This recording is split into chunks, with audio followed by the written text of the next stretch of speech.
And I'm live! Hello everybody, good morning, good afternoon, happy times wherever you might be. I'm Emma, and welcome back to the House of Hubris, here on twitch.tv/Saracent.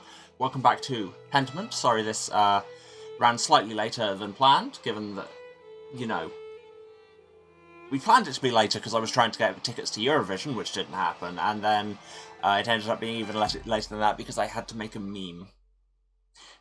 To be honest, anytime I say that things aren't happening because of technical problems, there's a solid chance it's because I got distracted trying to make a meme. But hey, anyway, we're back. Yeah. So, last time, our roguish detective artist man spanned some wool. Also, a guy got murdered. And we are chasing clues as to how the Baron got murdered. Well, no, we know how. He was hit with something heavy. We did a whole autopsy on it. But more the why and the who. Yeah, I think that's about all to say going into this.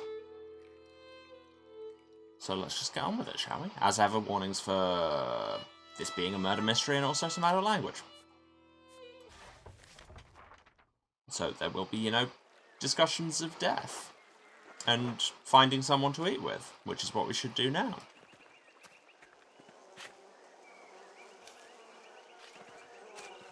But who do we want to eat with? What are our leads at the minute?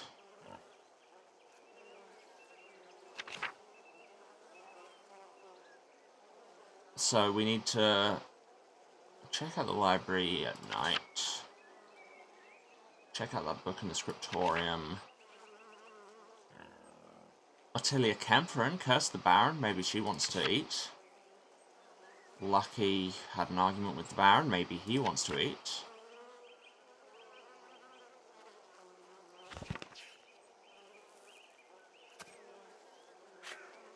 Okay, so I think Ottilia's house is this way? No, this is the Gertner's, yes.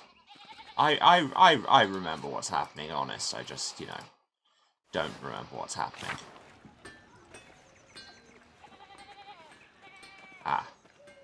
Wait, Attilia's place is by Johann's farm, which is where I was, right? No? Franz Bauer and Widow Camphor, there we go. Different Bauer. Yes, she's the one with the effigy. Or is that Franz's house? No, that's Attilia's. Who's that sat up there? That is Kat, Franz's wife. Well, to Attilia's house. Lots of corn dollies there. Corn dollies make me worried, but then I grew up on the Depth of Mice books, so. This must be Rannig's cane. Wait, who's Rannig? Oh, her dead husband. Why did we pick it up? Strong, sturdy, and here, the head's broken off. Did she hit somebody with a stick? The break looks recent. Could Attilia have used this cane to kill Lorenz? Attilia, your husband's cane's broken. Do you remember how that happened? Also, hi, I guess. How should I know? Everything in here is broken and falling apart. The head broke off at some point, I don't remember how.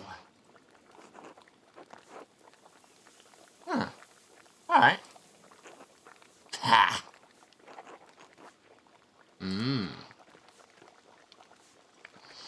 Suspicious.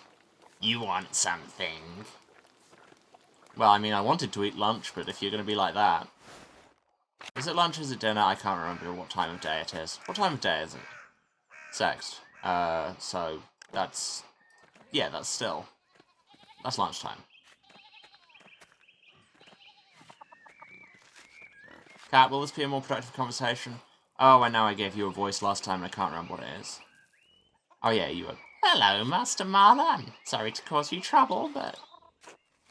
Have you seen Martin recently? What? Did you mean since I encouraged him to crime? What? No, I didn't say that. He wasn't feeling well, so I let him sleep until prime. Monastic hour during the first hour of daylight, one of the little hours of prayer. Oh, wow, we graciously let him sleep till dawn. But when I came to check on him, he was gone.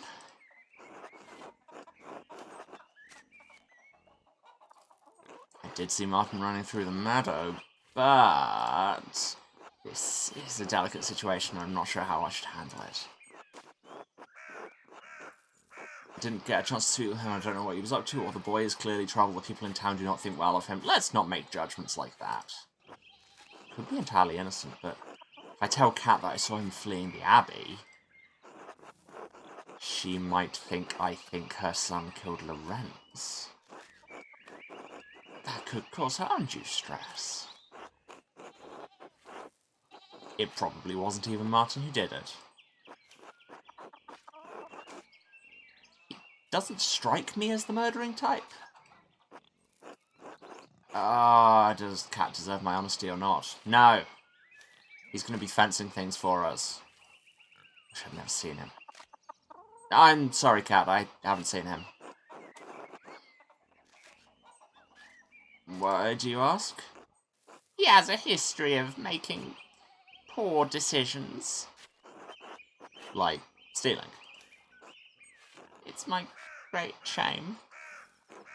I have failed him as a mother. I'm sorry, this is not your trouble. Thank you for speaking to me. Was there something else? I don't want to impose, but if it wouldn't be too much trouble, please let me know if you see Martin. I'm so worried for him. Of course, Kat. Thank you, Master Marla. Be well. Oh, I meant to ask, would you care to join us for a meal? Yeah, I would. How kind of you, please. Lead the way. It's nothing. Brigitte and I will be glad of the company. Who's Brigitte? That their kid? I'm assuming. I don't remember people. We know this. Bless us, O Father, O Lord, and these your gifts, which we are about to receive from your bounty. Through Christ our Lord. Amen. Amen. Amen. Amen. You're a respectful man, Andreas. Your parents discipline you. Yeah, they tried. How do you think I learned to throw a punch? I guess you think you came out alright in the end, don't you? You ask me, the trick to well-behaved children's a firm hand. I mean, I didn't ask you? Oh, this all looks so good. Salmon hand pies, yes. Spare the rod and spoil the child, that's what the Bible says. The Bible says a lot of things. Does it say anything about being a good guest? Okay. Fair point, I should maybe not be heretical at your table. Maybe if Wolf cried less, Martin wouldn't have felt the need to run off. Wow, you'd suck more and more. I'm sorry, I'll try to keep him quiet. This goddamn racket is giving me a headache. There you go, sweet boy. Finally. It's too goddamn cold in here. Cat, you get some firewood after the meal. Awkward. Let's eat some stew. Yes, of course. Only... What? You've got an excuse now. Little tummy ache, ready to lie down. I worry Attilia will come back. The widow Kemperin, has she been bothering you? This is what I came to talk about. I found her collecting firewood on our land. I asked her to leave because I pay the goddamn taxes on that firewood. And she shouted at me, quite forcefully. She's going through a difficult time. Soon she'll have to forfeit her home. Well, that's not my fucking problem, is it? If she wanted to keep her house, she should have had a few more sons. Jesus Christ. Yeah, say nothing. What does one say at this point? Cat did. Why couldn't that old bat? You tell him, Cat. Awkward. Let's eat this delicious-looking pie.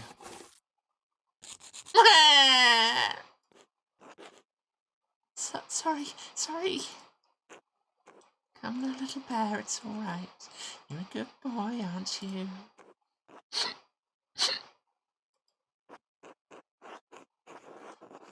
Yeah, I am not saying that first thing in a million years. Haven't had any sons? Skill issue. You're a marvel at soothing him, Gator. I have many opportunities to practice, I'm afraid. I wasn't done speaking. Jesus. Of course, I'm sorry. Can we just screw the actual investigation? Can we find a way to frame this man for it because he sucks? Now, you tell him, Cat. Tell him how you chose to have a son and did. I prayed daily for a son, and then I had Martin. That's right, just as I told you. You and Eddie both. It's Eddie. If my brother's wife can make the... My brother's wife can make the Lord hear her, that old witch could have done the same. I hope Martin's all right. He usually comes back by now. Shiftless, good-for-nothing malingerer. You better come back so I can beat the pants off him. Johan would never let his boy get away with this shit. My brother knows how to raise an obedient son. Speaking of malingering, we've all got work to do. Enough sitting around.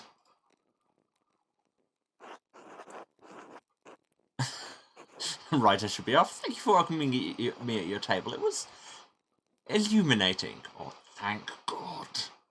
Illuminating. Good of you to come. Yeah, Jesus. One day remains. Time to get back to work.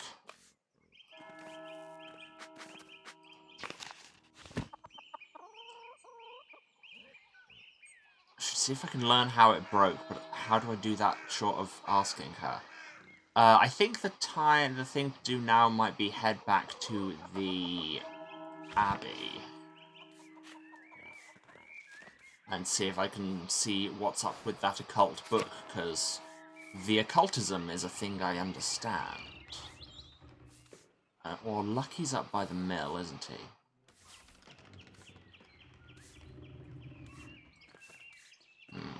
May as well go and talk to him.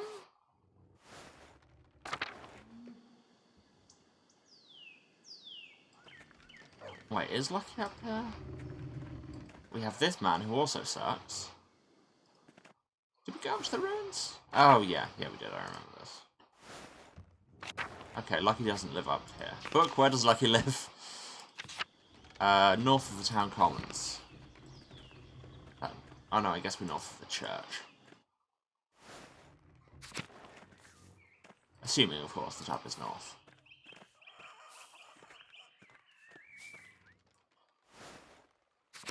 Which I wish games would play with once in a while, just who said this was a north-centered map?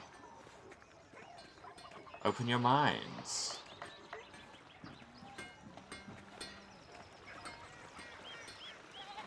Okay, up to the central town. Here we have the bakery. The Steinout house, and there's Lucky.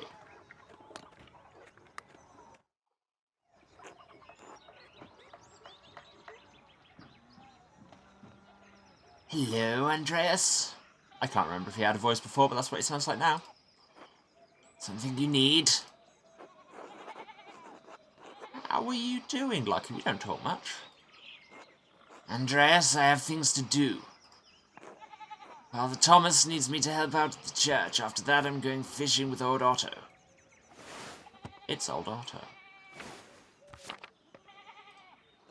So, if you don't need me to repair a wall or a fallen chimney, then leave me be. I can see you're busy, so I'll keep it brief. I'd hoped to ask you a few questions about Baron Rothvogel. No. Well,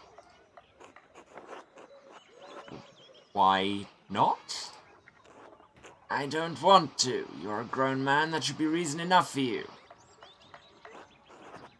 I saw you shouting at the Baron when he arrived in Tassing. What was that about? Get it through your pebble-stuffed head. I'm not talking about Rothvogel. I don't understand why you're being so reticent. I'm trying to work and you're distracting me. Leave me in peace. He's not being forthright with me, and he seems eager to get away. That sounds like somebody who is annoyed. If I wait here, maybe he'll leave and I can observe his actions. Should I do it now? It'll probably take a while. Yeah, why not? Screw the library.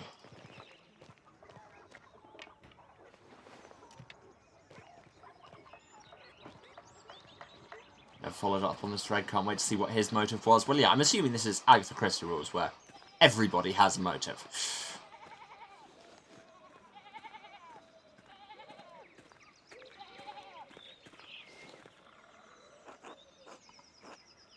Oh dear, is something the matter with the Zimmerman's basin? I'm checking for caterpillars. They sometimes form in rain basins, you know. Oh my. Perhaps I should have you check ours. I think it's a spoiler to say I'm correct with Agatha Christie rules. Yeah, mostly. Okay. Are the Gurtners feeding you enough? You're looking a little thin. Oh, take some of this bread. That should perk you right up. Nothing like bread to fortify the spirit. I'm delivering it to Father Thomas. You know how the father loves his bread. I don't, but thanks. He's quite the bread enthusiast.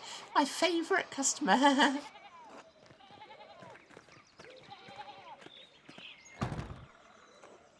You should come by the bakery more often, Andreas. Anna would love to see you. It's so cute when she tries to steal your hat. It's Anna. The children in this are all precious.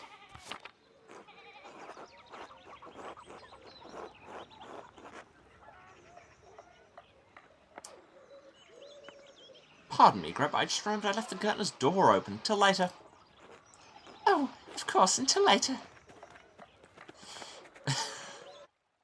I have to go exfoliate my cat. There's one ahistorical thing they did that you approve of was how they illustrated the kids. Yeah, absolutely. Master Marla, here you finally are at church and it's not even Sunday. Afternoon? You seem lucky. He's over in the churchyard somewhere, hefting stones. I mean, yeah, he's right there. Why do you ask?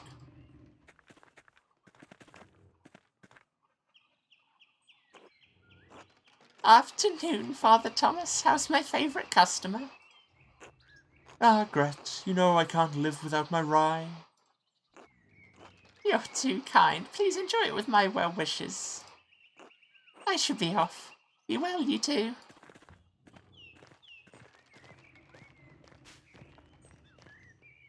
Welp. Here's lucky. Andreas was looking for you. Oh no. Andreas, what brings you to the church? I can't even remember where I was going. I'm just out for a walk. Kind of want to enjoy the fresh alpine air, just be weirdly offended. You can do that anywhere in Tassing. Why are you doing it here? Are you following me, Andreas? Say nothing, laugh nervously, or... Yes? I mean, that's objectively the funniest answer.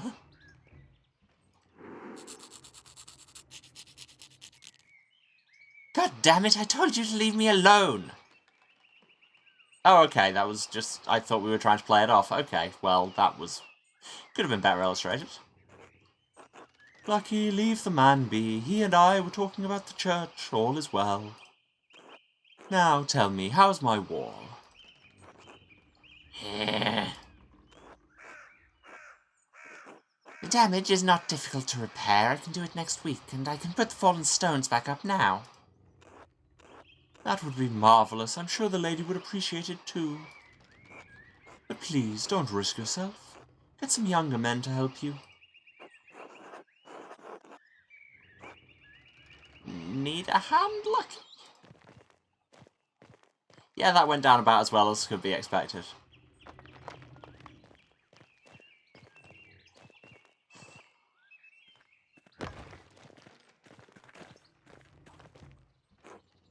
Afternoon, Father Thomas. Andreas.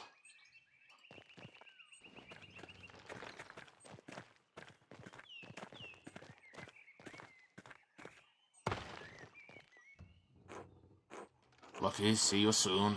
Don't work too hard, eh?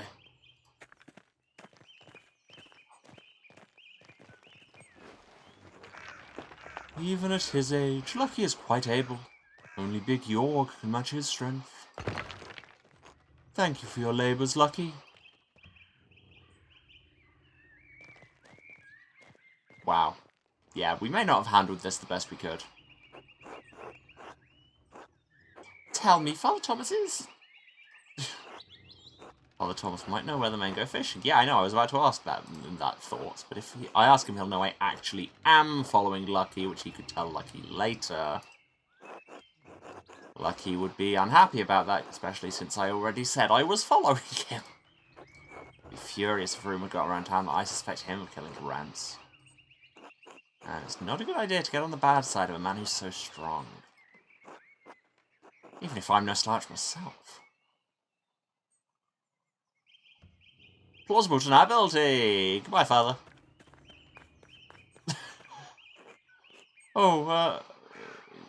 Goodbye? Very unusual man. I mean, he's an artist, what do you expect?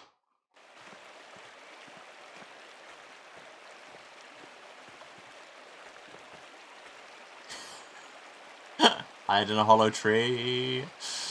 It's a classic.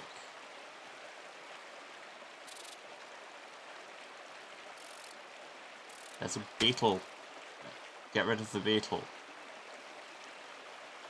This is our new mini-game, it's just swap bugs. Denied.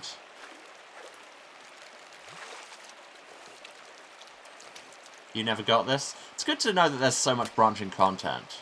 Away, bug. Just, Jesus Christ. Oh, God, those poor fish.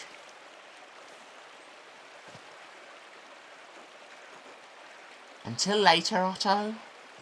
Yeah, Lucky's voice is not settled anyway yet.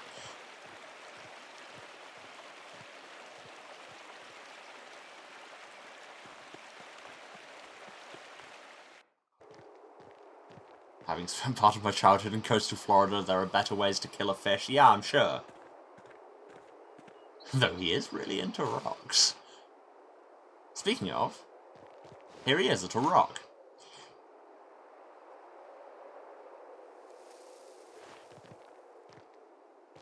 See, he really liked rocks. He gave that one flowers.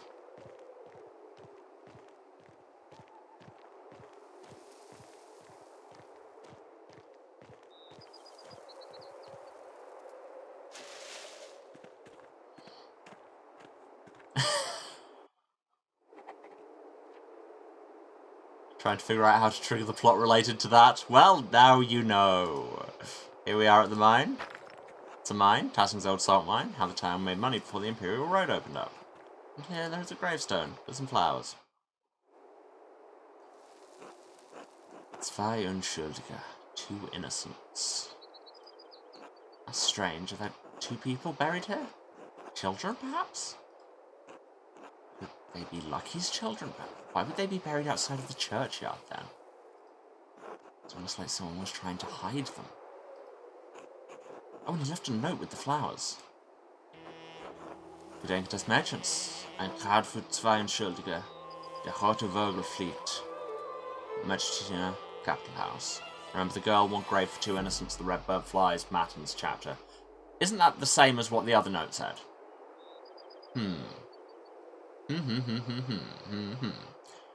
Okay, have a good meeting, and I will see you later. The writing's identical to the script on the note Brother Florian found with the Baron's body. Someone was trying to lure Lucky to the chapter house to kill Baron Rothvogel. It remains to be seen if he did.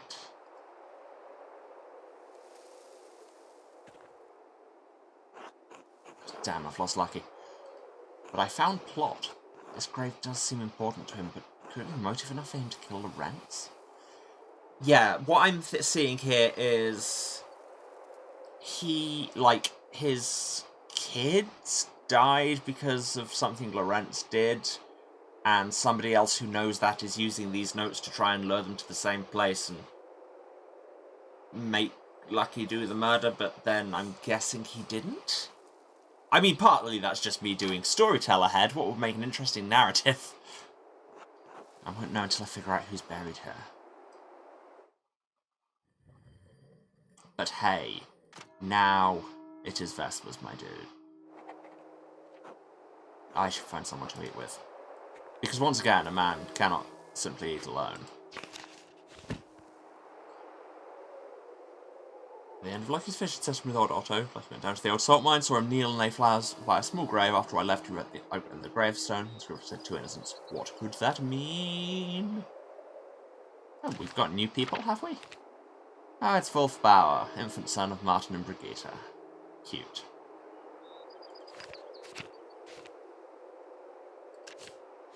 Have we still got new people? It's Kat Bauer, the wife of Franz Bauer, mother of Martin. Kat suffers under her husband's aggressive presence, but is well liked by the other townsfolk. And also Hans Bauer, son of Johann and Hetty Bauer, brother of Veronica. Hans is a quiet boy and reasonably well liked. He's not known for being particularly bright. And there's more. It's Brigitte Bauer, daughter of Agnes Steinauer and daughter of Lucky Steinauer. Right, okay.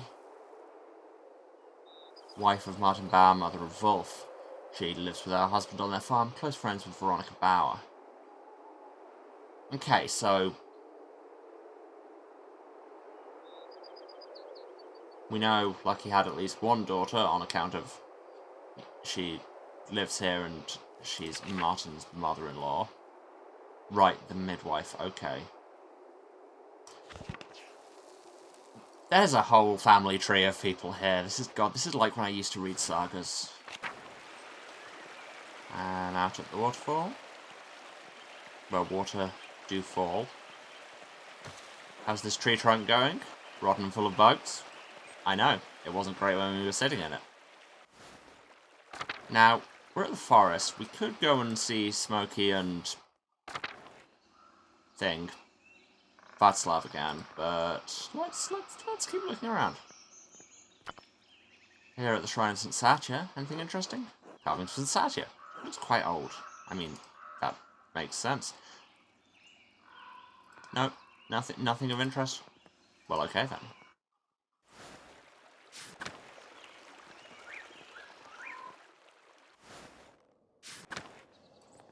Hello, Till, that's your name.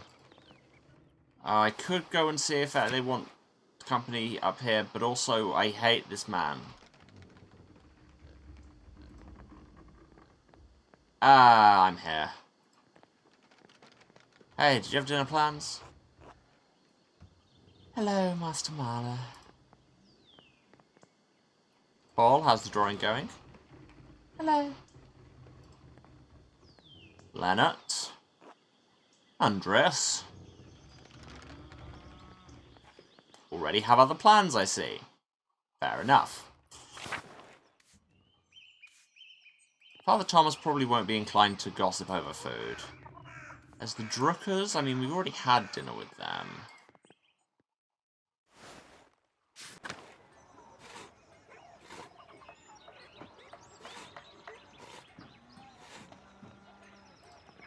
I've already had dinner with Otto, haven't I? Did you have supper plans, Andreas? Want to join me and Dad at our table? Sure, why not? I appreciate that. Thank you. Let's get going, then. I remember that he was incongruously American. Bless us, O God, and these your gifts, which we are about to receive from your bounty. Through Christ our Lord. Amen. Amen. Amen. How are you feeling today, Dad? Hand's been killing me, work's been killing me, goddamn knees been killing me. You want some advice, boys? Don't get old. Think about death. Wow, there's a dialogue choice. Just... But death. Death, though. Is there some way I could help? I'm not as educated as Dr. Starks, but I studied medicine in university. Already talked to that fraud for all the good it did. I'd be better off talking to a priest these days. Only relief coming my way is death, I suspect.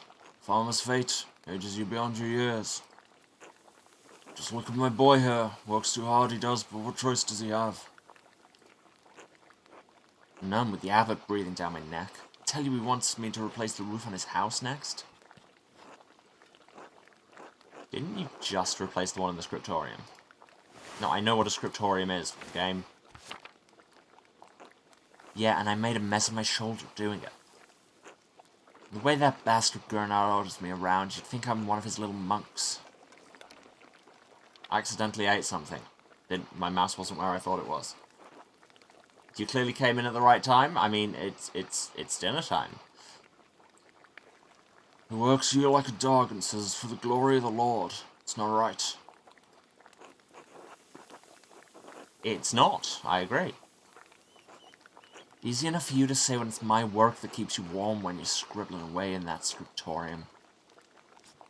Apologies. Okay, same to you. Apologies, that was not Christian of me to put that onto you. But neither am I wrong. The abbot's bad, but the miller might be worse. That shithead Leonard's been screwing us for years with his toll. I've never spoken to him. Yeah, you have. You absolutely have. Is he really so bad? He's worse even than you know, or will ever have to know, being a visitor for which you should thank the Lord. Imagine your only income for the year was in the wheat you could grow in the summer, and the mill determines how much it costs you to grind it to flour. What if you have a poor season? What if the miller raises his toll? What if everyone has a great season and there's too much goddamn flour to make any money with it? The farmers are at the mercy of the weather, the church, and the miller. Two of those are beyond their power to influence. But the miller is their neighbour. He sees them struggle. You should help them, but not Leonard Muller. He only takes more. I hadn't considered it like that. Learn from the working class socialists, Andreas. God, Lord willing, Leonard will meet justice in this life or the next. I suspect I know which Otto prefers. Heh.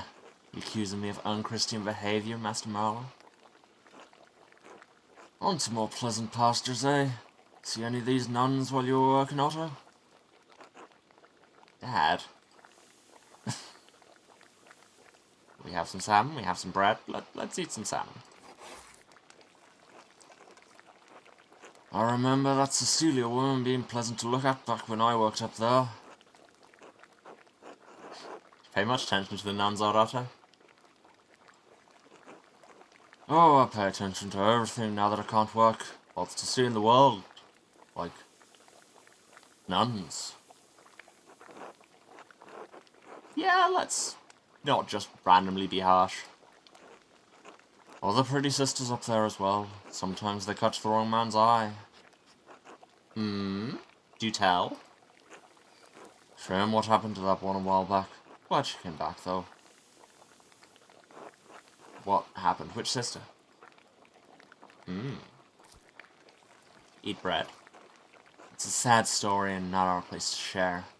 Least of all because we don't have the details. Mother Cecilia would know, not that she's likely to tell you. Handsome woman, Cecilia. Bet that big veil of hers is full of secrets. I'll have to talk to her. That was already on the cards. I think she knows something about the Baron's death. She keeps a keen eye over that abbey, that's for certain. Not much happens there that she doesn't know about.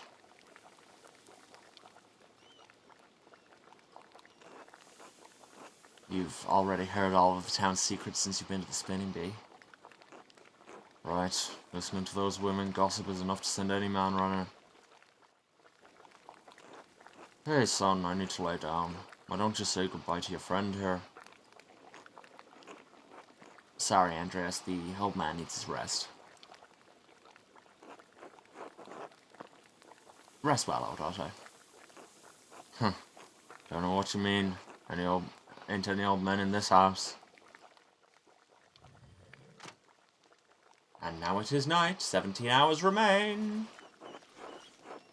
I should get some sleep.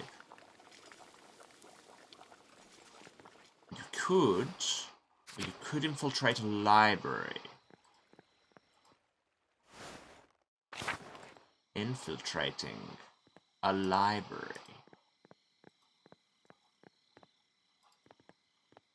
I mean, it says library crimes right there in the episode title.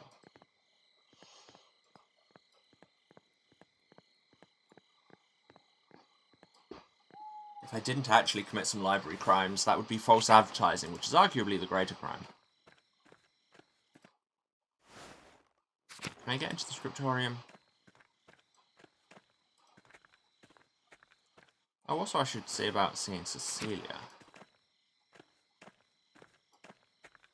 But let's have the scriptorium, because I want to know what's in that book. We can't get into the dormitory, but out through the cemetery and up and around, I think.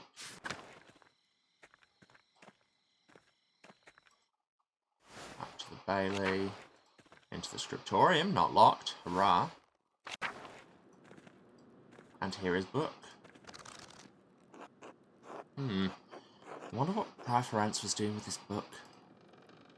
Ex Libris.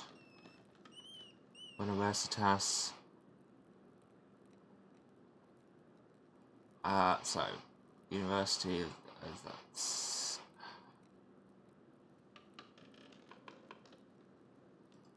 It's, yeah. From the Library of the University of Five Churches. The Hungarians call it Pech. Oh, that's where Ferenc is from. Doctor of Theology.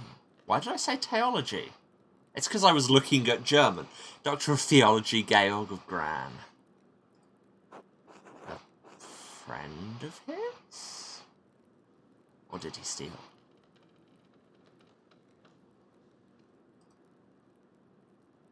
Oh my god, I am not going to sit here and translate this Latin. It's not happening. Ah, the Speculum Astronomiae. Albertus Magnus's defense of astrology. Okay, sure. Good to know that we just recognise this immediately. Who's Albertus Magnus, book? Renowned 13th century Dominican theologian, philosopher, astrologer, and Bishop of Regensburg. A prolific writer, he was known primarily for his work on Aristotle and his knowledge of natural science.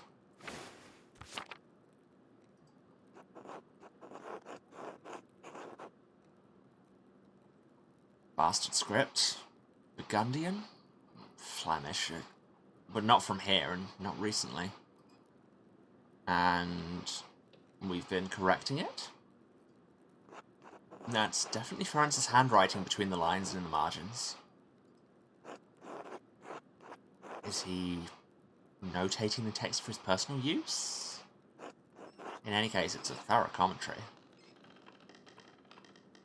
And these are the signs of the zodiac, plus a few others. Why have we added others?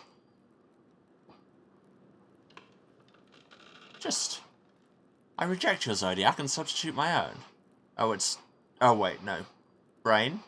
Actually, orientate things in your mind, signs of the zodiac, Greek letters. I'm a fool. What's this? It looks scribbled. Not like Ferenc to be so sloppy. He didn't even blot the ink dry. Libra, Capricorn, Aries, all astrological symbols. What's written below? Maybe I should have learned Greek at some point. I can't make any sense of this. Damn! Wait, the Volvel I found also has Greek letters on it. It must be connected, but how? The outer ring of the Volvel is marked with alchemical symbols, but this cipher has astrological symbols. Wait, of course, each astrological symbol is associated with one of the 4 elements. See, all that magic you learned in your spare time at university is coming out. Well. Just need to make those associations on the Volvel, and I should be able to solve this cipher. Okay, can I... How? Need to find the meaning of the cipher Ferenc wrote in the scriptorium. He used a Volvel while writing it and took it with him. Can't keep it in his robes all the time, can he? I mean, if there's one thing the historical record has shown about priests, it's that, contrary to popular belief, they, in fact, couldn't keep it in their robes all the time.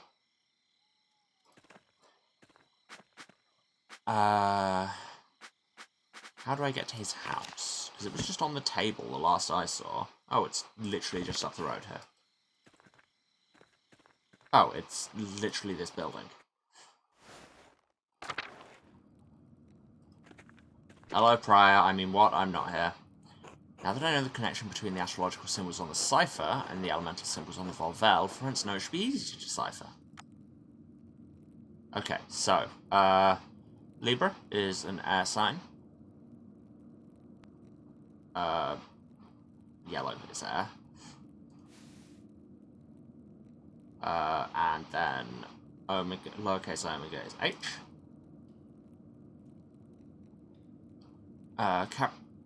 That is a Capricorn, just a slightly weirdly written one, is an Earth sign. And Sigma is I. Oh wait, it's already pointing at the things, isn't it? Aries is fire. Beta is G. Pisces is water. Chi is E. Sagittarius is fire. Gamma is R. Aquarius, confusingly, this comes up in quiz fairly often because everybody gets it wrong, is an air sign. Omega is H. Virgo is Earth. Eta is A. Taurus is Earth as well. Psi is R. And Scorpio is water. Epsilon is D. Higgahut. Gerhardt. As in the late brother Gerhardt? Yes, yeah, it can't be a coincidence. Who's the late brother Gerhardt? I don't remember. Hi, Gerhardt. Brother Gerhardt died sometime last year. How does this connect to him?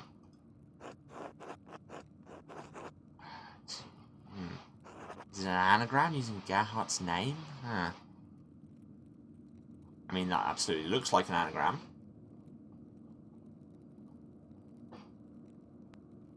I can't think what at the minute, but... Harried Hardier. Where does the G go? God, I'm sure Edok would know. Maybe it's not an anagram. Huh. Let me think. Does he use his name for an abbreviation? That's a lot of letters for an abbreviation. A cipher inside a cipher, perhaps? I don't know. Let me think. Why his name? Why Hi Gerhardt? Dutch? No, not Flemish or French. Let me think. Wait, maybe it's an abbreviation and a name. Gerhardt is the name. What's H-I? Hick Yacket. Gravestones. How ignota. No. Hinkili Lacrimere. Oh my god, it's so much simpler. Hick Yacket here lies. Thank you, thank you, thank you. I did Latin. Here lies Gerhardt. Ah, Gerhardt's grave. I wonder if it has something to do with the Baron's murder. I should ask the abbot for permission to exhume the grave as soon as possible. I mean, good luck explaining how you got this information, but sure. The abbot has his own house, right? Or maybe I should just go and poke Brother Gerhardt's grave. I'm right here. Which one's Brother Gerhardt's grave, game? Ah, is it this one that's been recently disturbed? Yes, I think it is. Brother Gerhardt's grave was disturbed recently. Ferenc must have buried something here. I need to dig up this grave if I want to know what he was up to. Ooh. Do we get the abbot's permission first? Perhaps Brother Volkbert would lend me a hand. Which one's Volkbert, game? I forget these things. I forget people I actually know.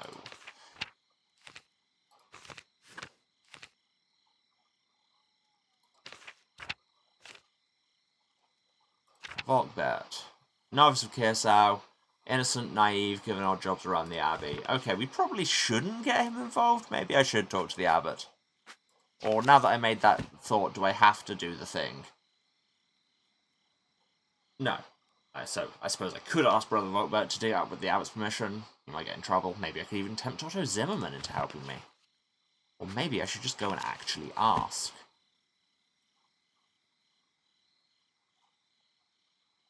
Although, I mean, we're already all here for the heretics, for the heresy and generally breaking the law. Is the abbot's house open? That will determine a lot, I feel.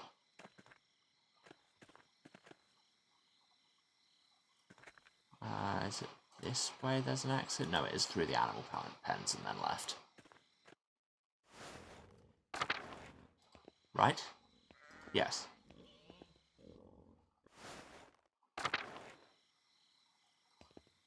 Refectory, kitchen cellar, cloister, chapter house, abbot house. Well, you're awake. Good to know. Hi, Ferenc. Here to talk to the abbot. No reason. Andreas. I trust you are abiding by my command to leave Piero and the rest of the monastics in peace. You told me one day. I wasn't allowed to come yesterday. Now it's today.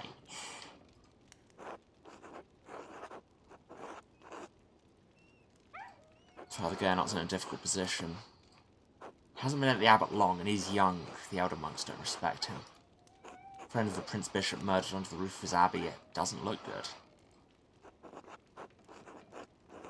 If I represent a threat to the abbot's authority, he could expel me from the abbey, masterwork or not. Or I could lie. No. Then I may never discover who really killed Lorenz, and Piero will die for it. I should be careful not to alienate Gernot before the Archdeacon arrives.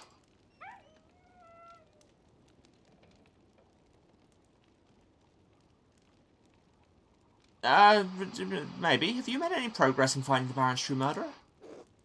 I am satisfied I have the Baron's killer well in hand.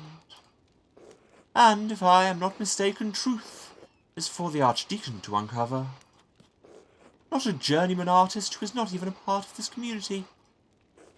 There is more at stake here than you understand, Andreas.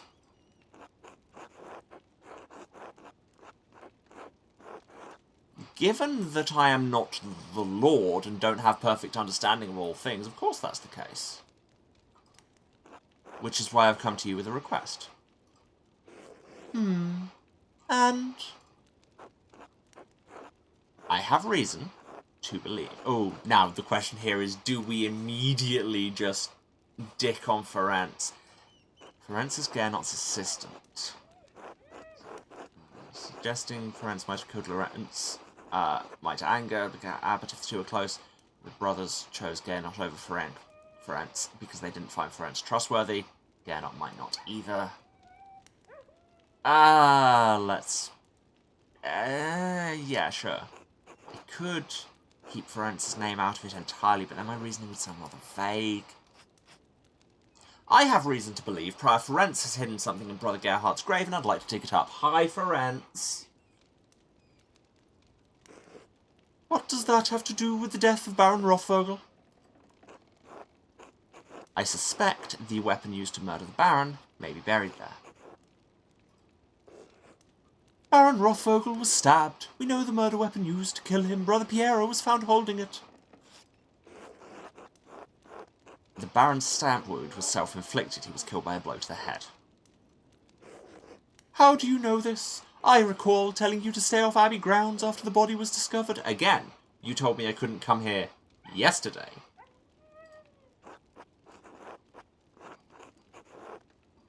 It's... Florian let me watch his investigation of Lorenz's wounds against the abbot's wishes, yes. It would be ungrateful of me to reveal his disobedience to the abbot. But what we learnt might help convince the abbot Piero couldn't have killed Lorenz.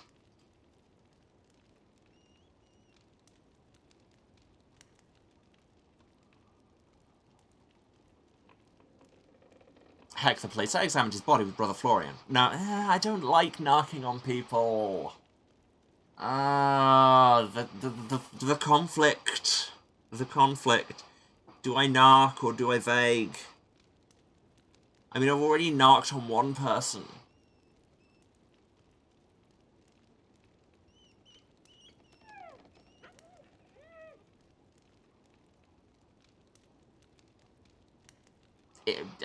I'm a doctor. It's evident to anyone who gives Baron Rothvogel's body more than a cursory examination. Are you suggesting I didn't give the murder of Baron Rothvogel my due attention? You seem to think I don't care who killed the Baron, or whether Piero is the one who did it. I do. But I have a role to play here, and I can't be seen to undermine the authority of the Archdeacon in stepping outside of it. Do you take me for a fool? I will not let you exhume Brother Gerhardt's body on a hunch. Oh. Well, what's it matter? He's nothing more than bones, and I'm sure he won't mind. That'll go down well. He was a brother of this abbey, and he should be left in peace. Just as I would like to be. Leave now, and do not pester me about this again.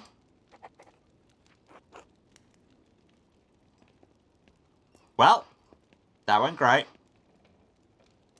Just great.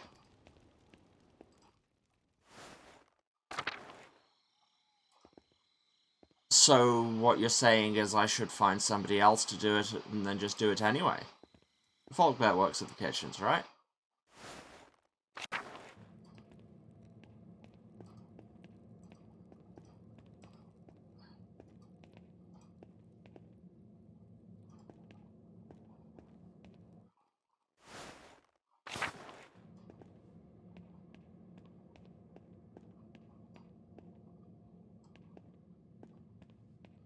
Now, let's hunt through this abbey for one person. Actually, you know what? We will hunt through the abbey for this one person in a few minutes, because I need to take a break. Yeah, we have ads to run. I need to, move around a bit, drink some water, all of those good self-care things. And I would recommend you all do the same. Have a drink, have a snack, take your meds if you need to. Say hello to a human. Your choice. And let the ads run, and we will be back to this in about 3 minutes. Love you all, and I will see you in a few. And I'm back. Hello again, everyone. Right, we were trying to find Brother Volkbert so that we could convince him to come dig up a grave with me. Check the aquarium, no. Check the church. Oh shit! That's just the Abbey's circuitor. If he sees me, he'll kick me out. Keeps outside until he's passed. Good thing he can't see well. Yes, we've seen this.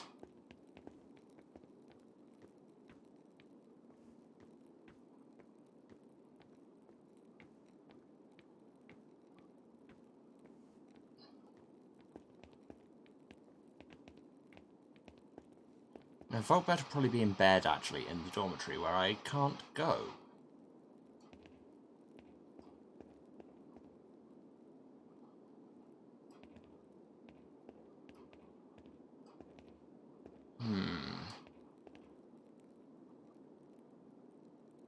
Do I go and do the library infiltration? I mean, I'm here.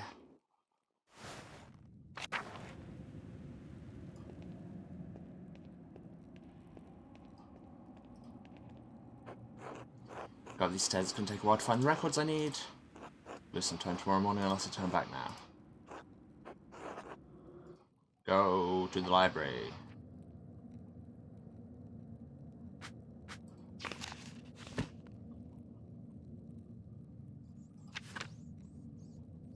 Yeah. Yes, because a sister was hurt during Lorenz Rothberger's last visit. Okay, I may have skipped a step somewhere. What's this? Yeah, it's a botanical dye thing. The Herbis Cambriae on the herbs of Wales. Well, I could have told you that. The writer is Cadphiatus of Salopia. I don't believe I've heard of him. This is a Cadfile reference. Oh, that's lovely. For those of you who don't know, at least I assume this is just a reference to that and they're not both a reference to some older or actual thing. Brother Cadfile is the protagonist of a series of books by Ellis something. What was her surname? Now, see, this is the kind of thing where I actually have to go and look it up. Because I'm very bad at just leaving questions unanswered.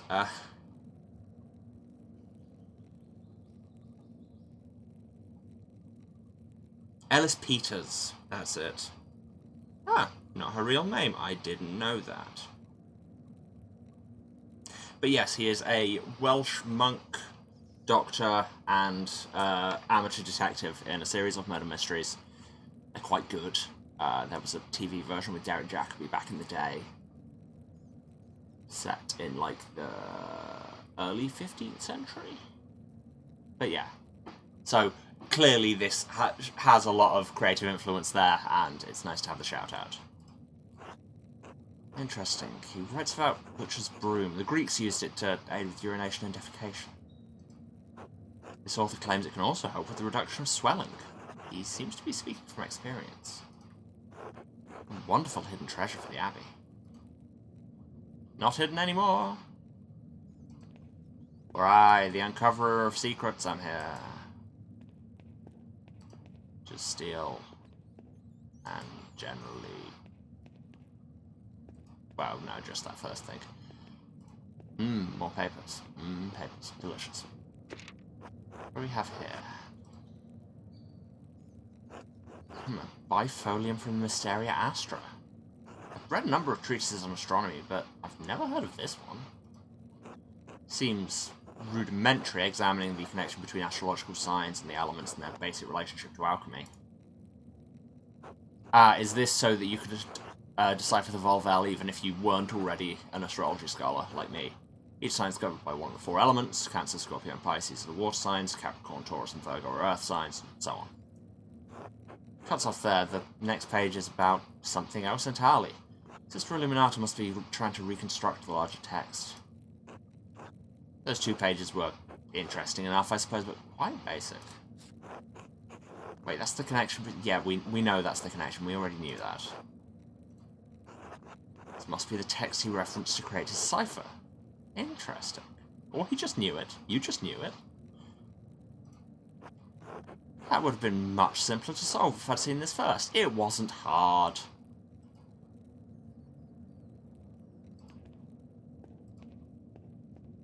But here we have... This is most curious. Historia de Labyrintho Librorum. History of the Labyrinth of Books. That's what it means.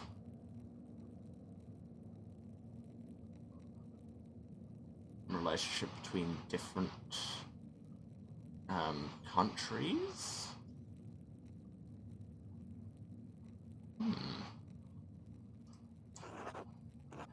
I wonder what secret text could be hidden in such a place. I Let's see if I can borrow this book when I have some free time. If Illuminata allows it. And I will absolutely be able to explain why I know about it.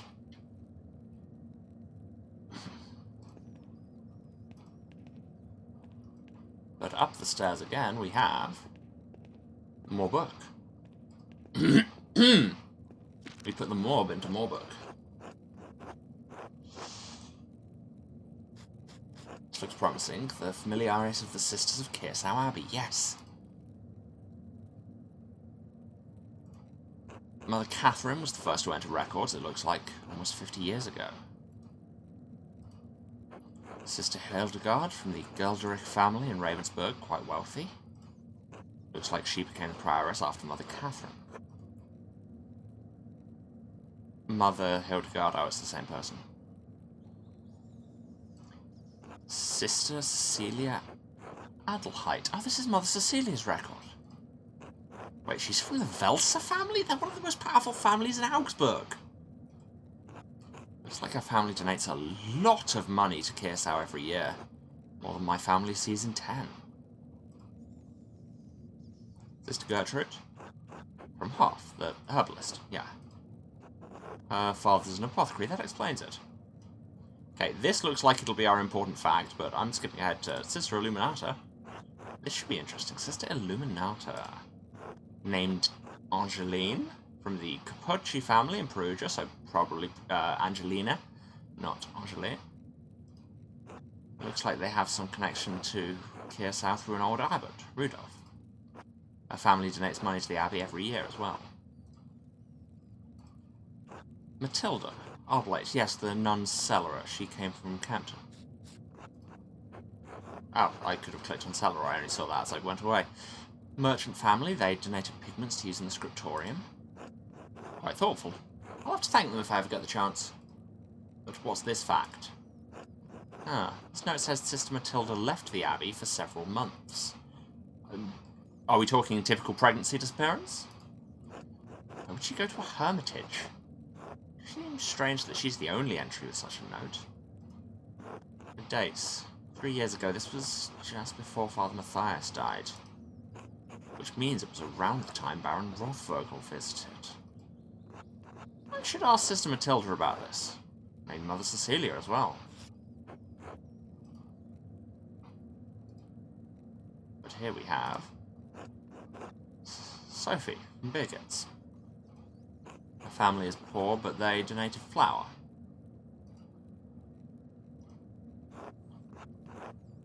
Lisbeth Oblate, she's from Utrecht. There she is. Looked like she had an eventful life before coming here. Married with a child. Both died. Her merchant family has some connection to Kearsau through the Kaufmanns of Rothenburg ob der Tauber, a free imperial city and home to several holy chivalric orders and monasteries. The city was a gathering point for pilgrims, Catholic and Protestant alike. Sister Margareta. Oh, the blind girl was Sister Gertrude. It's Sister Margareta. She went blind because of failed surgery on her cataracts, which, yike. Wealthy peasant family, they donated wool and a pasturing crim. And Sisters Dana. This should be good. They donate a fortune to the abbey. No wonder Mother Cecilia and the abbot let her behave as she does. No, that's all we're getting. Talk to Cecilia or Matilda. And that seems to be all we can interact with. Guess we're going back.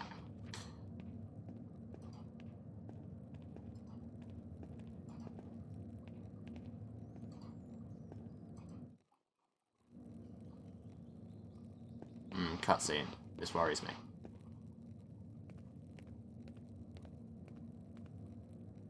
Here is that Rudiger? That's Mathieu.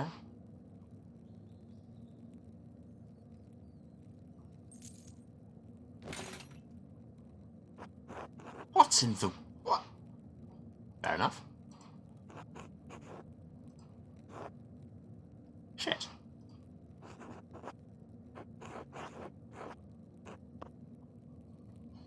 Thought bubble? What are we gonna do now? Speak for them opening in good faith, run, or just wait for them to finish, then leave. It can't take that long, can it? Shouldn't just sit here and watch in any case. And I don't really want to fall asleep on the cold floor. Can't get out of here before the sisters arrive in the morning, it might be even worse. Sister Illuminata will certainly not be amused. It may make things difficult in the future.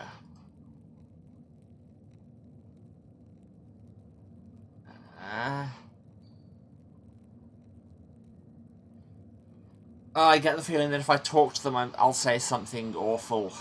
Or... yeah.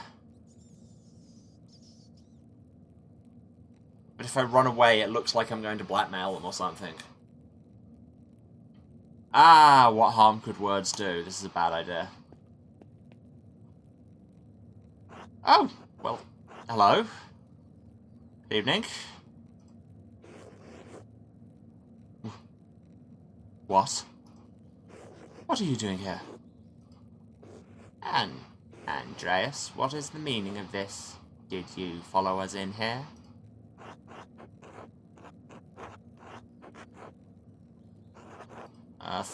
What should I say to them? It's a delicate situation, to be sure. They're understandably concerned if their tryst is discovered, they could be expelled from Kirsau. Maybe worse. Be open about it, so it's none of your business, go your separate ways, tell them the truth, you're looking for clues. Threaten them! No! But what if they were involved in the murder? I like Beatrice's thinking. Interesting, that might assuage both of their concerns. I assume Mathieu will be the more concerned of the two, but maybe we can work something out? I don't care what you two are up to. That's between you and God. It's certainly not the abbot's business, right? Wow, you sound like you're threatening them. Let a man's business be his own, that's what I say. Oh, good. I'm glad you understand, Andreas. And what are your plans now, fair-minded one?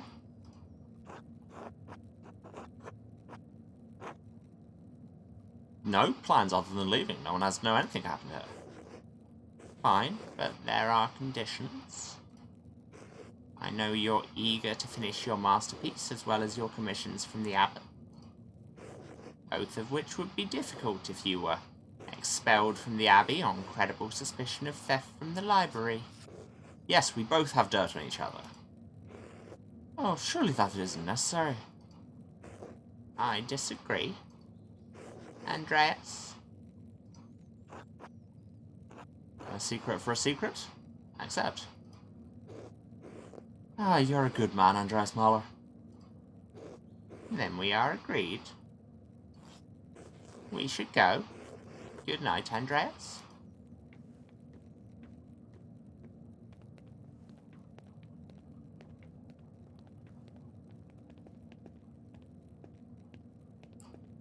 Good to know that none of us were ever here.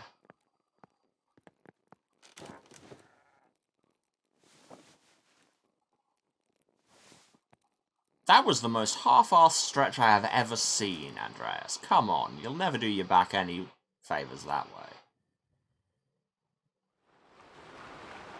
Oh, hey, the dreams are back.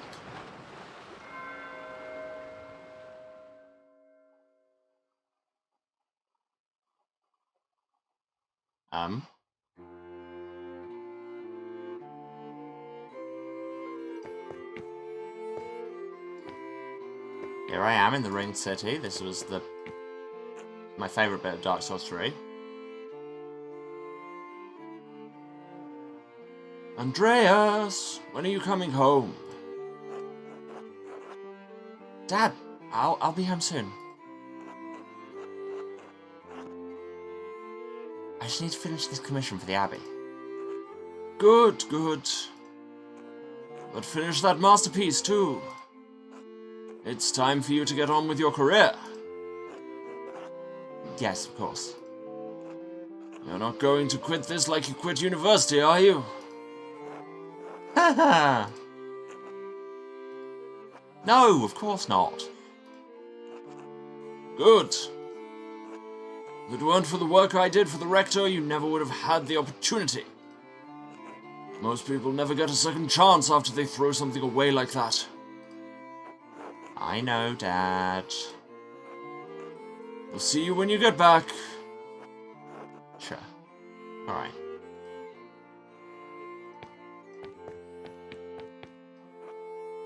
Oh, hey, it's Sabine. We don't know her.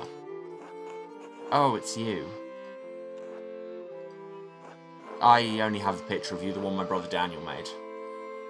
I really don't have any idea what you're like. Do you really want to get married to a stranger? Why should that matter? Right, everyone keeps saying that.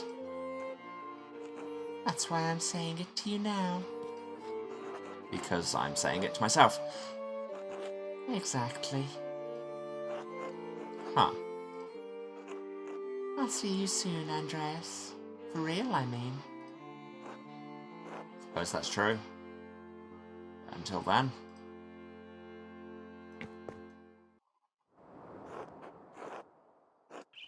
Welcome back, Andreas. It has been too long since you have graced this court with your presence. Apologies, Your Majesty. My mind's been preoccupied by a tragedy at KSL Abbey. What manner of tragedy? The murder of a nobleman, a close friend of Prince Bishop of Freising. These are completely normal and healthy dreams we have. My friend, Brother Piero, is the abbot's only suspect. I know that he could not have done it. How do you know? Examine your assumptions, my son.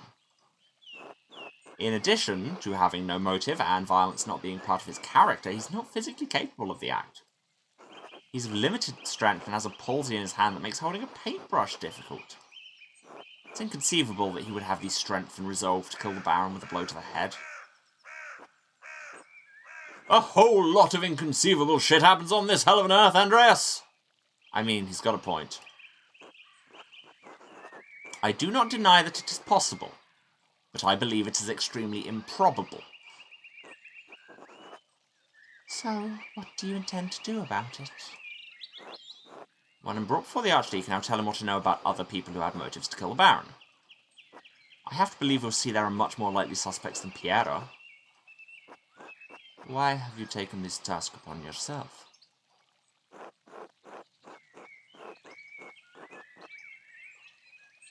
I want to find the real killer.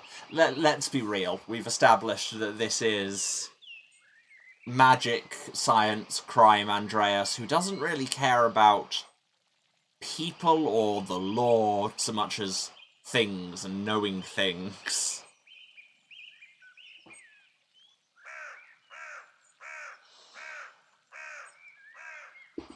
There's a quote I always go back to from Jacob Burgess, wonderful GM and general TTRPG person, actually from the campaign I'm wearing the shirt of today, I just realised, where he just says, sometimes I like to be clever more than I remember other people have feelings. And that feels like Andreas right now. I want to find the real killer. The Archdeacon must be a man of learning. Do you think he is incapable of discovering the truth? Computer, altogether. Some of the dumbest shitheads in Christendom are judges. For all Andreas knows, this Archdeacon might not be able to tell his head from his arsehole. That's my fear, that no matter what evidence I present, Piero's fate may already be sealed. What does that shit-for-brains abbot care about the death of a useless fart like Lorenz Rothvogel, anyway?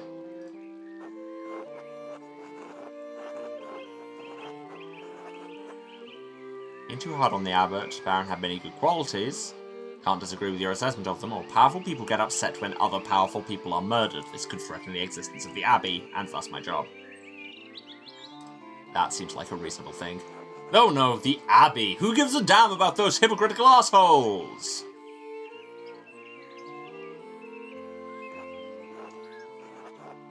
In any case, Andreas's ability to prevent Piero's death depends on the judgment of the Archdeacon.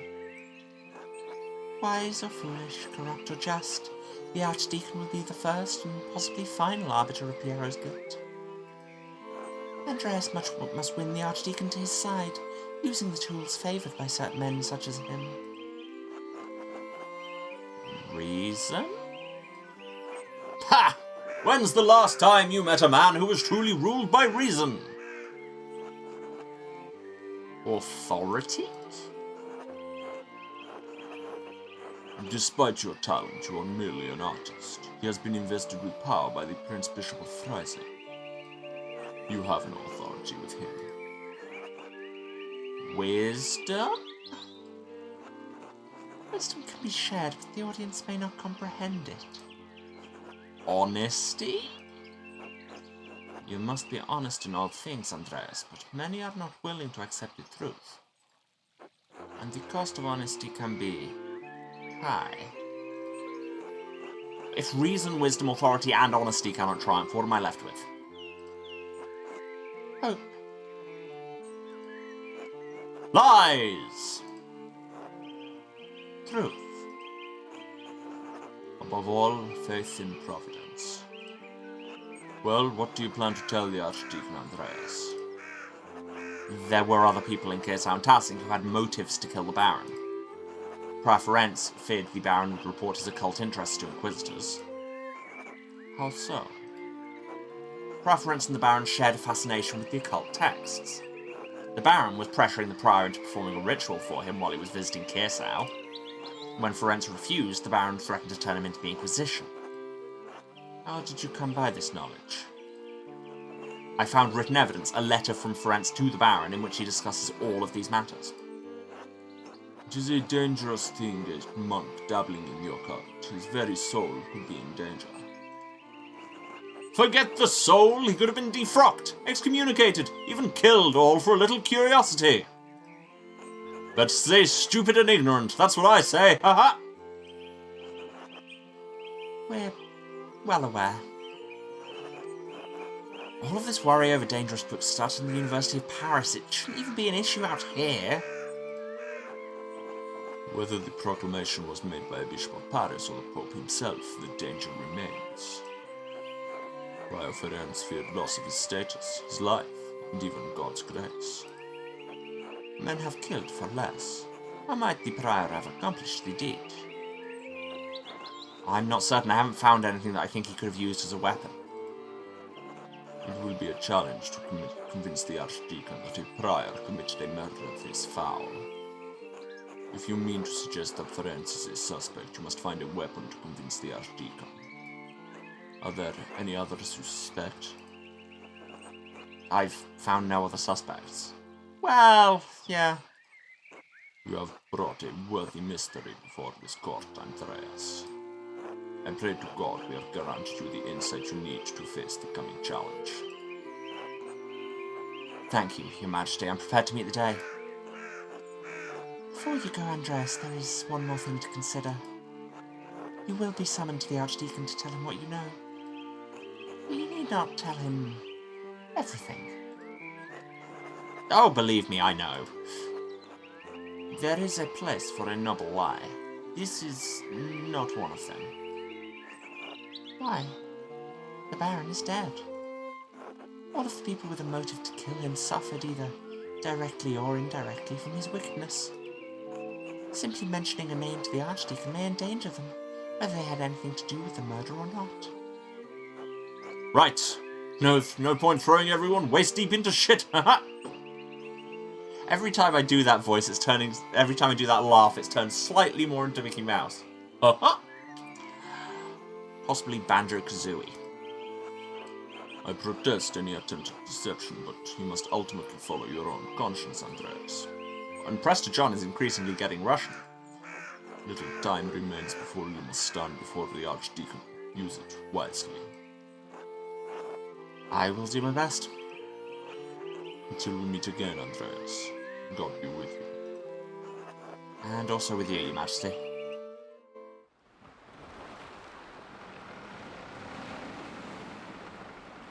I'm awake. kind of... Well, I missed the entire morning. Great. Ah, they did warn me that would happen. Find someone to eat with. And then remember to call it lunch and not breakfast. Andreas, there is a brother here from the Abbey to see you. Which brother? He did not tell me his name, the big man who does the shopping for the monks in town. He seems quite rattled. That doesn't bode well. Please speak to the brother, he's just outside. Of course.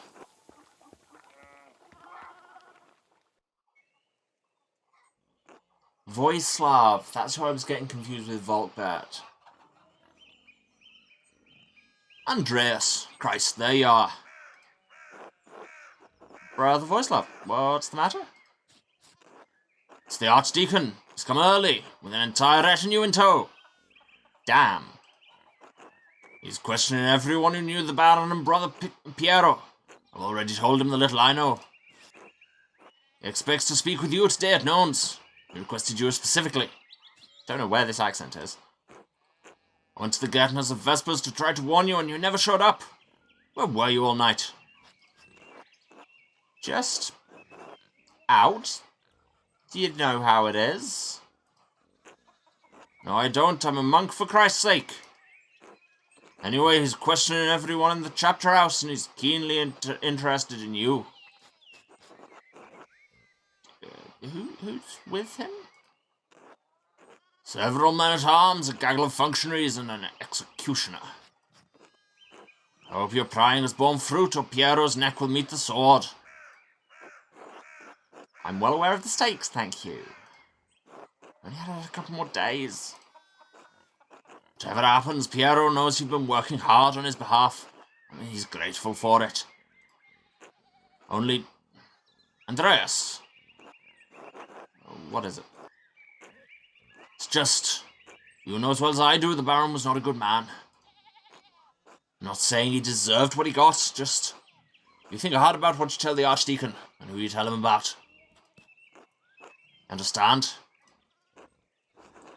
Out with it, Voislav. Don't make me twist your arm.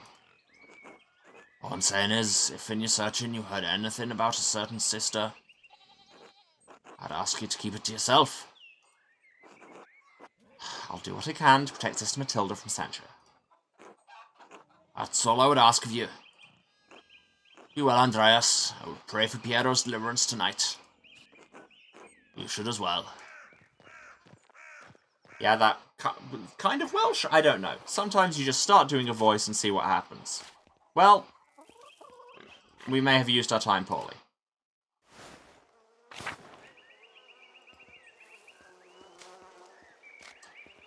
I mean, he said he wanted to see me at Nones.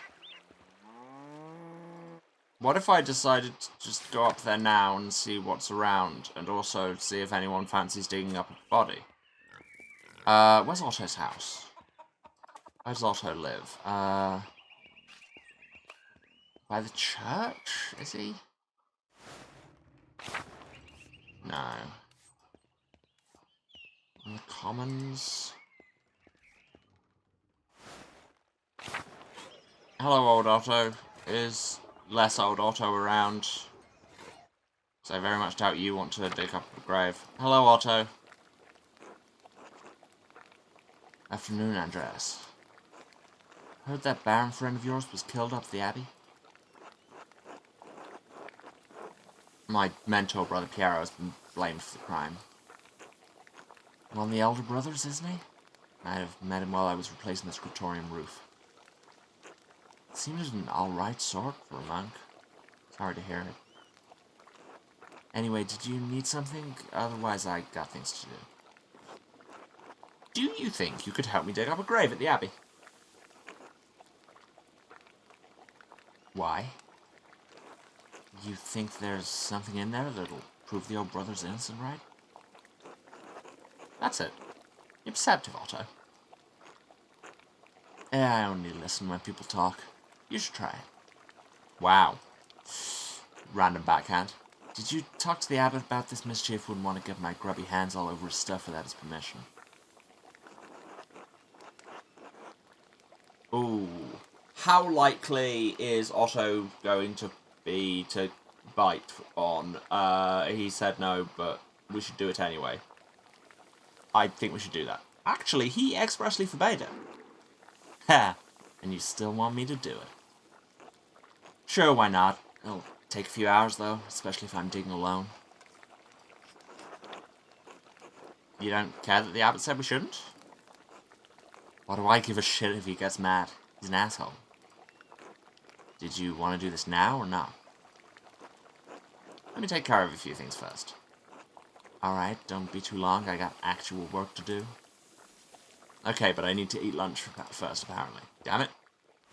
Can't just go and do it now. Who wants to eat? Andres? Food? Hello, Andres. No food. Into town. Bakery. Ulrich, you like food. God bless you, Andreas. Do you have dinner plans? Gret would like to have you at our table. That's very kind. I'd love to join you. Good. Father Thomas will be joining us as well. Great. Bless us, O Lord, and these your gifts which we are about to receive from your bounty. Through Christ our Lord. Amen. Amen. Amen. Amen.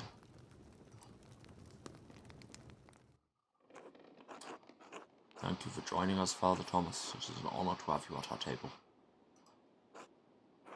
Please, Ulrich, there's no need to stand on ceremony. You know I enjoy sharing a meal with you and your family. Especially when Gret serves her rye. Man loves bread. God bless you, Father. You're too kind. How has Peter been lately, Andreas?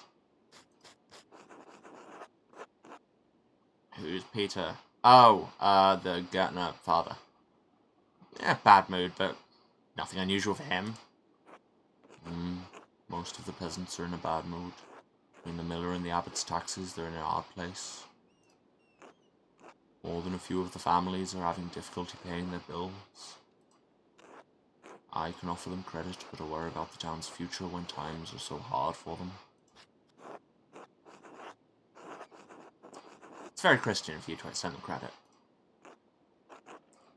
Christian, yes, but at what point does it put our own finances at risk? Paul told us that we must value others more than ourselves. Between the abbot's taxes and Leonard's fees at the mill, they're struggling. I ate a pretzel because I thought we were done. If I can give them some relief, I must provide it joyfully. Say nothing. You have a kind heart, Ulrich. Perhaps too kind, though. I do love that about you. Should this really be your concern, Ulrich? If the peasants are unhappy with their taxes or the miller's fee, they can propose a change. Yeah, Leonard does not seem like the type of man to compromise for the sake of others. He can find an advantage, he'll take it, one way or another. His behaviour is not Christ-like. And you'll be the one to judge him, Ulrich Alban? Will you judge the abbot as well? We also have pottage and cheese. Cheese. This is no matter to tease about. The peasants are suffering. Causes are plain to see. Your concern is admirable, Ulrich, but take care in how you speak about this. May I suggest that you speak to him on the peasant's behalf? Don't make accusations, but share your concerns. I have not found him to be an unreasonable man. With all respect, Father, I've been dealing with Leonard Mueller and his father for over 20 years. I know the character of the Mueller men. Kindness and reason are not in their nature. God's love is within all of us, Ulrich, even Leonard Mueller. Andreas, don't you think Ulrich should try reasoning with him?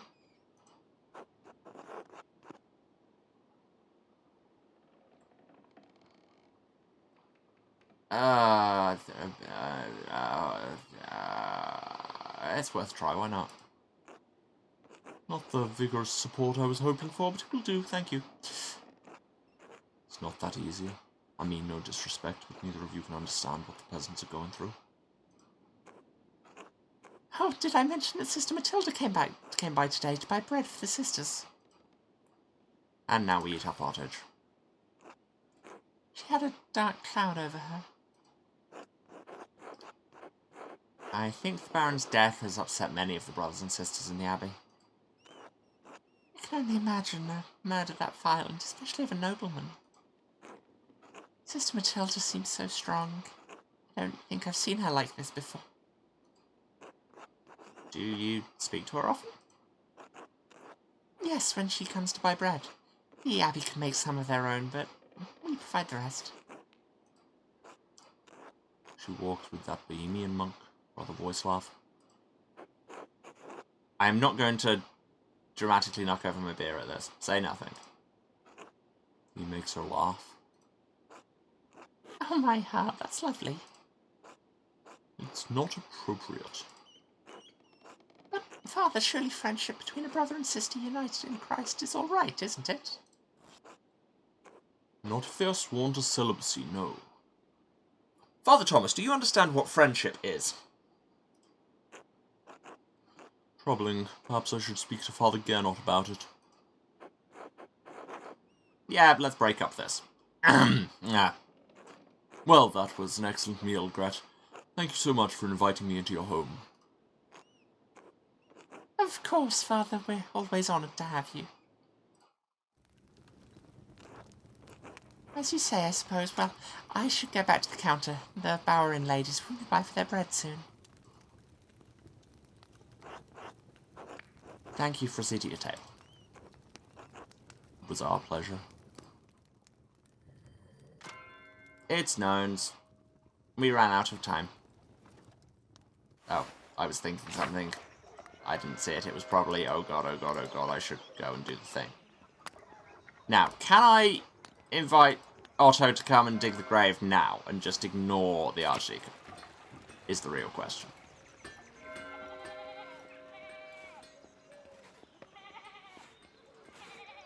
Is this choice available to me?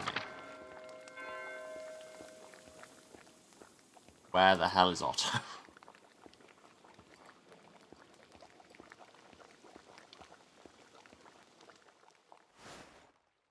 Oh, he's there. Hello, Otto. I thought you were your dad. Hey, Andreas. That's not his voice. Hey, Andreas. That's the one. Not that much of a difference, but hey. Yeah, no, not much I can do other than go to the Abbey, I guess. Dang it. I wanted to dig up a grave. Wanted to dig up a grave with my man and offend the monks.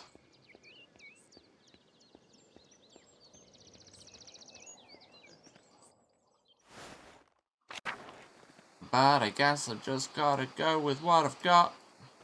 I'm so bad with time limits in games because I'm always just like, it adds stress.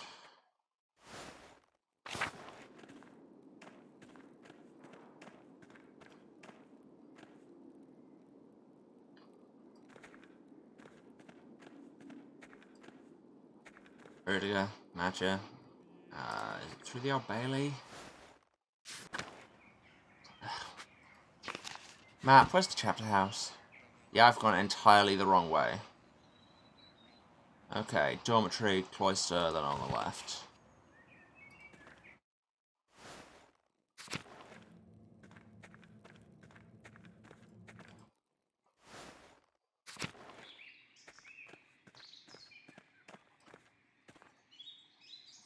All the people are here. Hey, Andreas. Hello, Andreas. God bless you, Master Marler. Oh, Margaret's got something to say. Master Marler, Yes, it's me, sister. do you think Brother Piero really murdered the Baron? No, of course not. Oh, Then why did Father Abbot have him put in the cellar?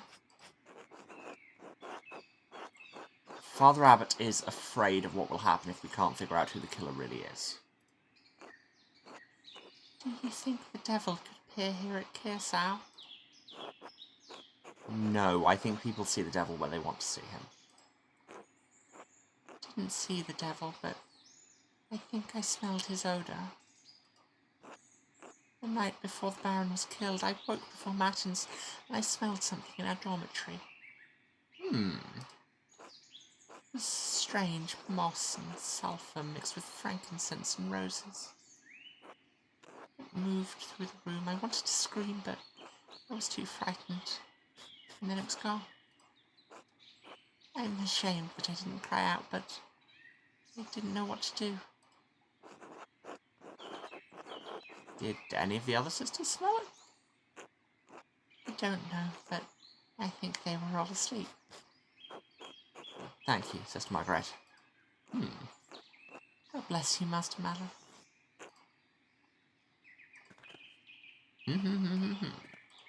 Hey, Doc. God bless you, Andreas. No, that's not. It's kind of accent, right? Good day, Andreas. Hello, gonna work. God bless you, Andreas. Well, time to do this, I guess. In front of the big Dance Macabre mural. Please state your name for our records. Andreas Mahler, artist recently of Ghent. Really? What brought you all the way to Upper Bavaria? I'm heading back to Nuremberg to finish my apprenticeship and open a workshop. It's the end of my Vandiara. Very well, thank you. Arnold, please write that down. I think we're ready to begin. Of course, Your Reverence. Now then, Master Mahler, what was your relation to Lorenz, the Baron Rothvogel? I only knew him for a day, but we were on friendly terms. Do you feel you had a sense of him as a person? Inasmuch, yes, Your Reverence. How would you characterize him?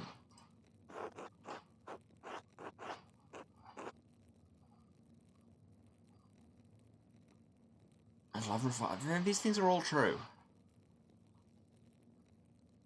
But really, this is the main thing I was getting. Confident, overbearing, used to getting what he wants. Do you think someone would kill him for that? That seems unlikely. Someone had to have a reason, if not that, something else. Otherwise it makes my presence here somewhat difficult to explain. The Baron Rothvogel was murdered here, in this very room. Someone did it. Father Gernot believes it was one of his monks, Brother Piero. I have met with Brother Piero and questioned him at length. While it seems unlikely that a man of his age and temperament could murder the Baron, he was discovered in flagrante delicto. He wasn't, though the Baron was already dead. Stop talking. Wow.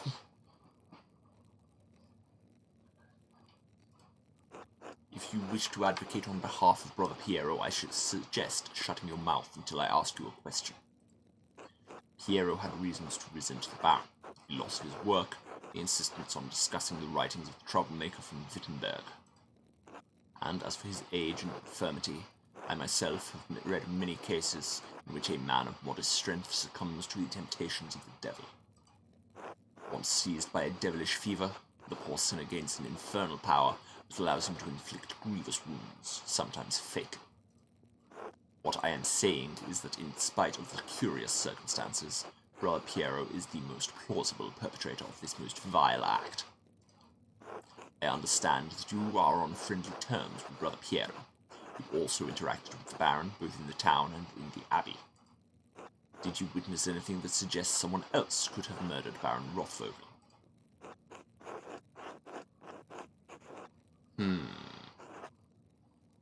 I mean, Ferenc seems like the most likely case. The Abbey's prior Ferenc was behaving suspiciously the day of the Baron's arrival. He may have had a motive.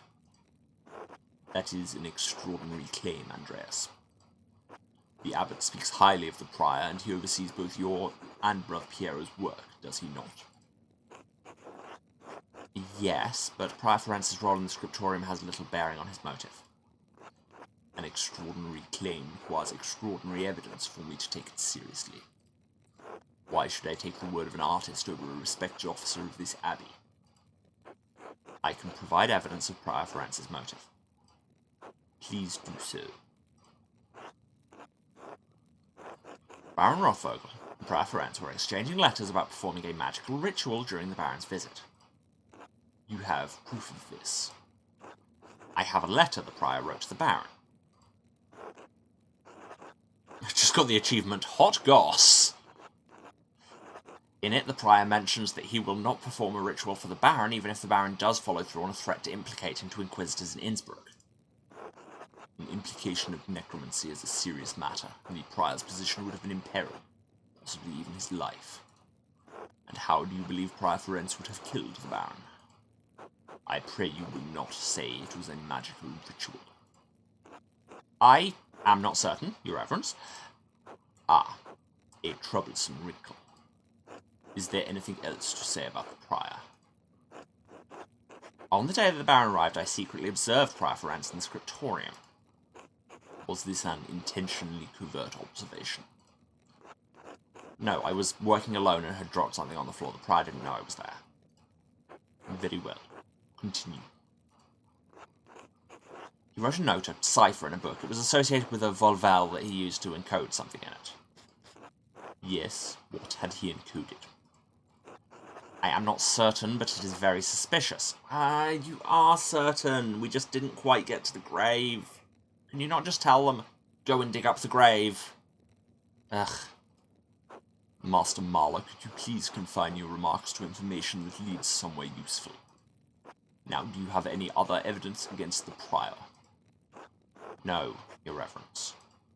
Very well. Who else may have wanted to see the Baron dead?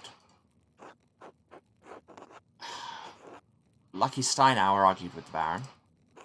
Who is Lucky Steinauer? I don't believe his name has come up during our questioning. Town stonemason. All right, what's the connection between the town stonemason and a nobleman from Worms? I, and at least 3 farmers in the village, saw Lucky arguing with the Baron when he came to town. About what? I don't know, but the argument was heated. Hetty and Veronica Bauer witnessed it. You mentioned a third witness. Yes, Martin Bauer. Unfortunately... Yes, the boy fled. Still, we will question the women about what they saw. And how do you propose that the stonemason killed the Baron? In spite of his age, Lucky is incredibly strong. Have you been by the town church, Your Reverence? Yes, I passed it on the way to the abbey. Why? I saw Lucky lift one of the largest stones in the cemetery wall by himself. From what I remember, the stones are quite large, but being strong alone does not mean that he murdered the Baron. I also witnessed him killing fish by slamming their heads against a rock. The Baron was killed by a blow to the back of the head. Perhaps Lucky simply slammed him into something, anything, to cause the wound. An interesting theory, Master Marla. Is there anyone else you can think of who may have wanted to harm the Baron? Not knocking.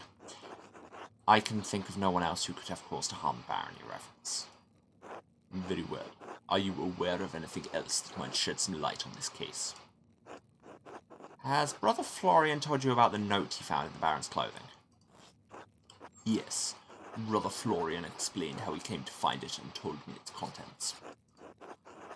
Master Adlerjäger has entered his testimony in our register. I don't understand the implications. Who is the innocent? It's not clear to me either, Your Reverence. Do you believe the murderer wrote it? Whoever wrote it was a talented scribe. I understand Kirsau has 2, the elderly brother Edok and the younger brother Guy. To be frank, Your Reverence, neither man has the skill to write in this way. there's something else about it too. The style is just different. It's unlike Edok and Guy's writing. It's unlike mine. Yes, well, whatever the particulars, it seems it will remain a mystery that stands apart from the commission of the murder. Unfortunately, there is more to tell. I found another note. A note had been written in the same hand on the same type of parchment to Lucky Steinauer. That is deeply troubling, but again, beyond the bounds of my investigation. In any case, I thank you for bringing it to my attention. Of course, Your Reverence. Thank you again for your time, Master Marla. Would it be impertinent of me to opine on who the killer is? Ah, see, we were polite. Not at all. You are an educated man, and you have conducted yourself appropriately in this inquiry. I reserve final judgment, of course, but who do you believe killed the Baron? Considering all of the evidence, this will influence the Archdeacon's final decision. Yeah, I'm really thinking it's Ferenc, and I've got like 8 pieces of... Never did get a look. Yeah, you did! You just didn't finish that lead quite.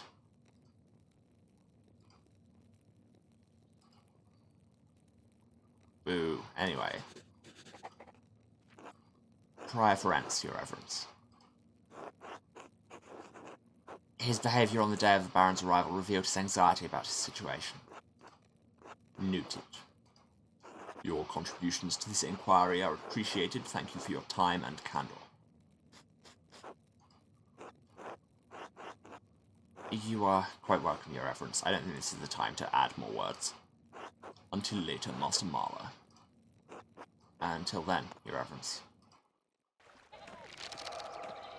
2. Final Day of Law and Judgment, May 1518. Andreas, I didn't think you were coming to this. I didn't think I was either. I suppose I wanted to see how this ends, after all. Can you believe that Lucky Steinauer killed that nobleman? No. No, I can't. Ah, damn it. Once again, foiled by the ADHD and the not being able to commit to one lead. Boo. You missed the trial, Andreas. The magistrate from Mittenwald came in, read all the charges and found him guilty. Mittenwald, a small municipality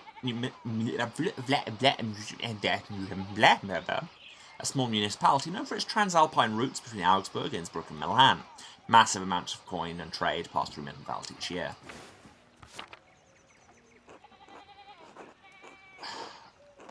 No, I can't believe it. This doesn't seem right. I can't remember the last time there was an execution in Tassing. Oh, here comes the procession.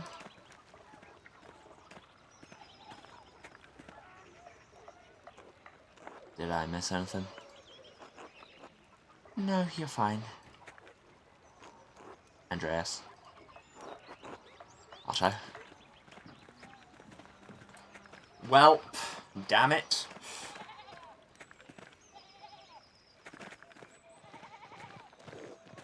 Oh no, that's Ignacio. Agnus Dei, Vitalis Peccata Mundi, Miserere Nobis. Agnus Dei, Vitalis Peccata Mundi, Miserere Nobis. Agnus Dei, Vitalis Peccata Mundi, Dona Nobis Pacem. We know you didn't do it, Lucky. You in hell, stonemason. Silence! Silence!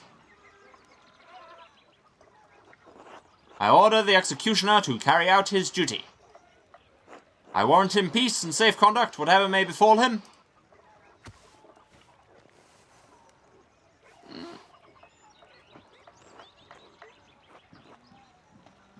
Lord, into your hands I commit my spirit. At least give him the decency of watching.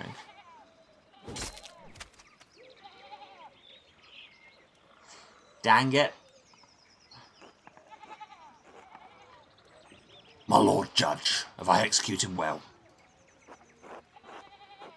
You have executed as judgment and law have required. For that I thank God and my master who has taught me such art. This is clearly just formula.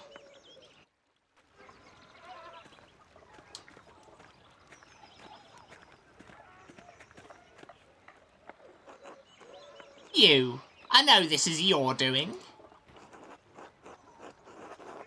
I don't know what you're talking about. Save your lies, I don't want to hear them. You should be ashamed of yourself.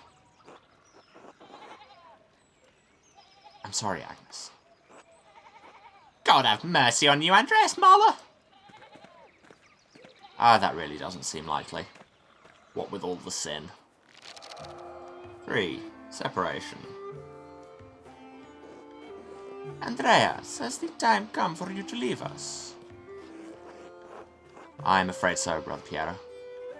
Got an achievement for ending the act in the Abbot's good graces, which just suggests I didn't dig up her body enough. This is a sad parting, but inevitable. I'd hoped you would stay a bit longer.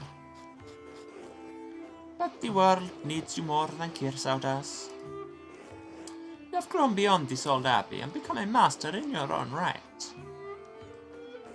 I will miss you, my son. It'll keep you out of trouble when I'm gone. I pray that is the last trouble I will see in my old age, and I have God and you to thank for getting me out of it. Come, your masterpiece is complete. May I see it one last time before you go?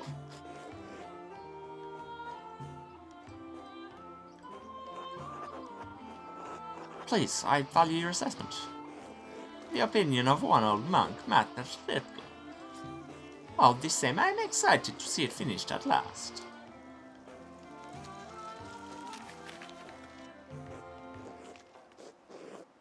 It's Jorg, and Peter, and Clara. Some pigs. Ah. It is a masterpiece truly worthy of the word. And it appears you took my advice to heart. What advice was that? To put yourself into the work, not just to interpret another artist's work, but to transform it into something true.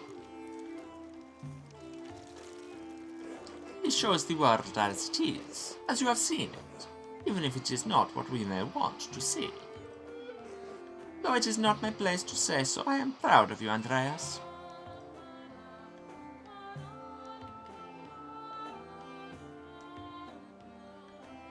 What's this?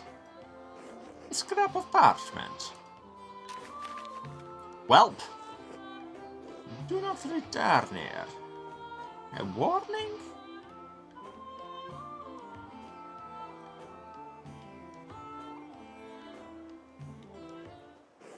Whose hand is this? It doesn't look like Brother Edog's or Brother Keith's.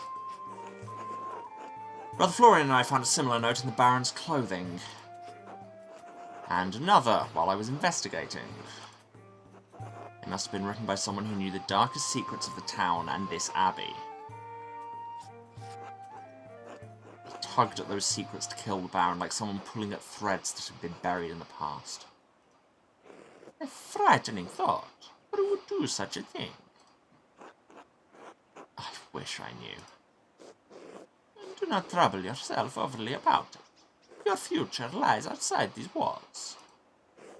I hope that you will have time to visit me once or twice in your travels before the Lord takes me. I'm sure we'll see each other again. I pray we will, as I pray for your success. And yeah, it definitely won't be after we die, because, you know, again, all the sin. God bless you, Andreas Mahler.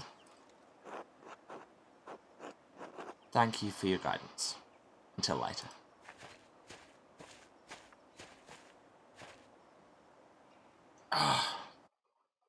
Set forward too much.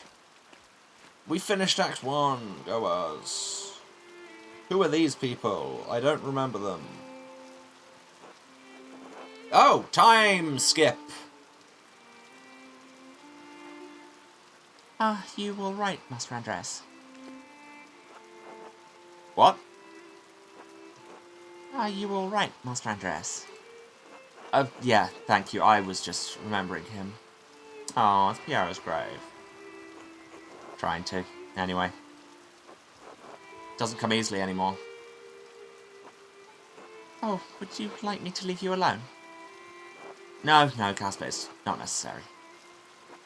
There's nothing to be done about it now. It's too late. Like so many things.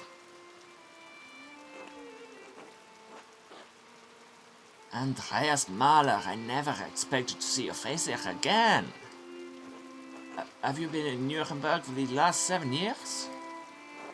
No, Nuremberg for a few years, but I received some lucrative commissions abroad. Oh, wow. Tell you what.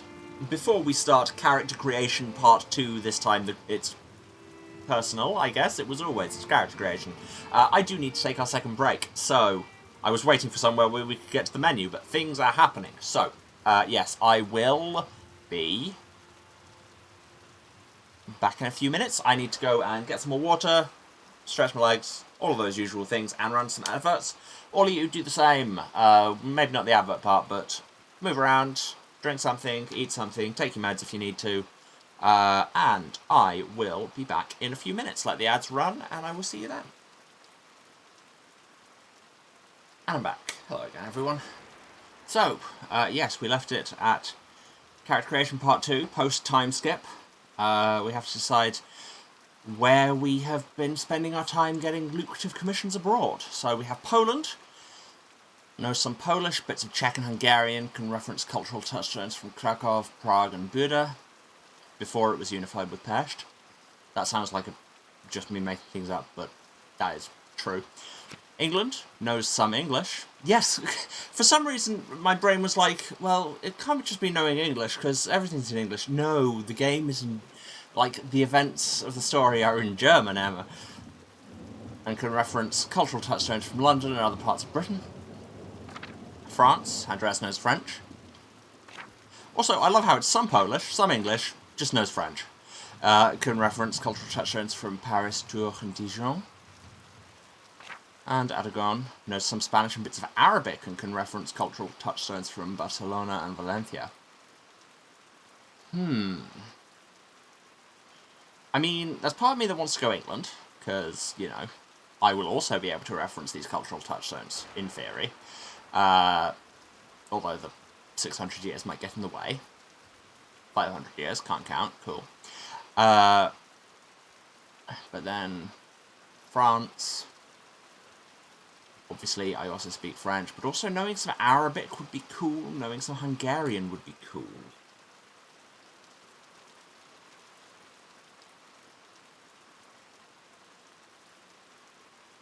Yeah. Plus, I mean, they do have a lot of money in Aragon. You know what, sure, Arabic. Aragon. I spent a few years in Aragon. They're quite fond of the Netherlandish painters, and my style was, well, close enough. And they're still conducting those ghastly inquisitions there. Across the peninsula, yes, though less so in Aragon. Why? I find them cruel. The Jews were rejected from Dijon as well, an ugly part of our history. I'm surprised you care at all. I'm not about to leap into a fire to save anyone, but I don't think it's right what's happened to them. In any case, it seems time and fortune have been kind to you. I apologise for not writing ahead of time. My mind's been distracted, which, relatable. Well, your distraction has become our responsibility, I suppose. Wow, guy. Gee, you're a dick, still. Anyway, I'm surprised a man of your wealth has time to visit a small country abbey. Step to Guy! Oh. Oh, perfect. See, you see, everyone was like, should you really choose Crime Andreas? But this is what it's been leading up to. I can threaten an old French monk who's a dick. So I could just insult him to Casper, insult him to his face, or step. I really think we can't do anything but step. Oh, I've only just been able to pass the icon for Rapscallion. I thought it was like a shield broken in half or something, but no, it's just a curled fist. I am an intelligent person whose eyes function. Honest. There you go. Everything has led to this moment. Master Andreas? Well, there's no need to get surly. You're welcome here, of course, and the abbot will want to see you. If you'll follow me, I'll show you to the guest house. Your boy may stay as well, of course. He's my apprentice, Casper, and we appreciate the hospitality. Just up in his face, just... 4. Revolution, June 1525. Well, the chapters 2 and 3 were a lot quicker than 1.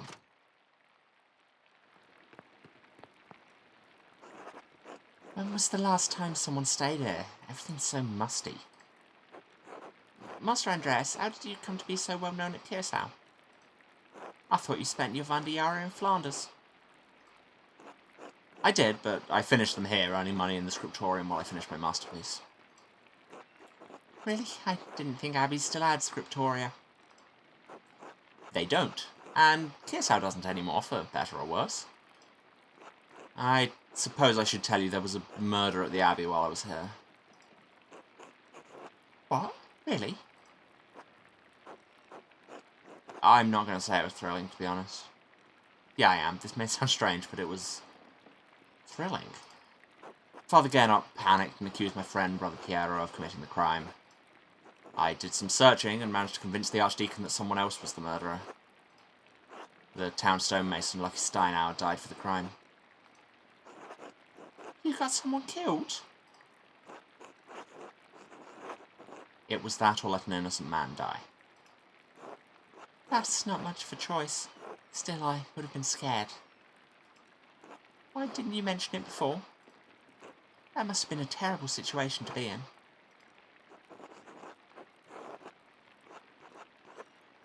I made some missteps in my time at Curacao, but I saved my friend's life in the end. So, what are we doing in Tassin now? I wanted to pay my respects to Brother Piero. And to be honest, I'm not looking forward to returning to Nuremberg. Returning. There's an N in there, Emma. This commission, it's an obscene vanity piece under the pretext of a religious scene. My patrons just want to celebrate themselves and their wealth. I dread each new commission more than the last. Each step I take toward home is agonizing. Just want Casper to be like, okay, didn't ask for all of that, but okay. But, Master, you're famous and rich. Your work is wonderful. When I saw your altarpiece in Nuremberg, I begged my father to help me become your apprentice. I don't understand how you could accomplish all that you have and be unhappy.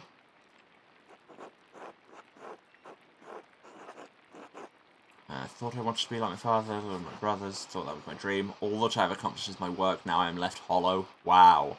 Well, it must be hard to believe I was once very much like you. Yeah, I thought I wanted to be like my father, like my brothers. I thought that was my dream. Once I wanted this life so much that it consumed my every waking thought. I don't know if I've changed, or if what I wanted was never really real. Maybe I've been a fool this whole time. He is your apprentice, not your therapist. No, I am not going to say this is what you have to look forward to, a life of disappointment. I want life as an artist to be better for you, Casper. Learn from my mistakes, alright? Oh, alright. Yes, Master Andreas. I shouldn't be burdening you with such dark thoughts, Casper. Correct! Come, let's visit my old friend Klaus. It's been too long. As you like, Master Andreas. Visit Klaus, and on the way, I'll see if I can remember what his voice sounded like.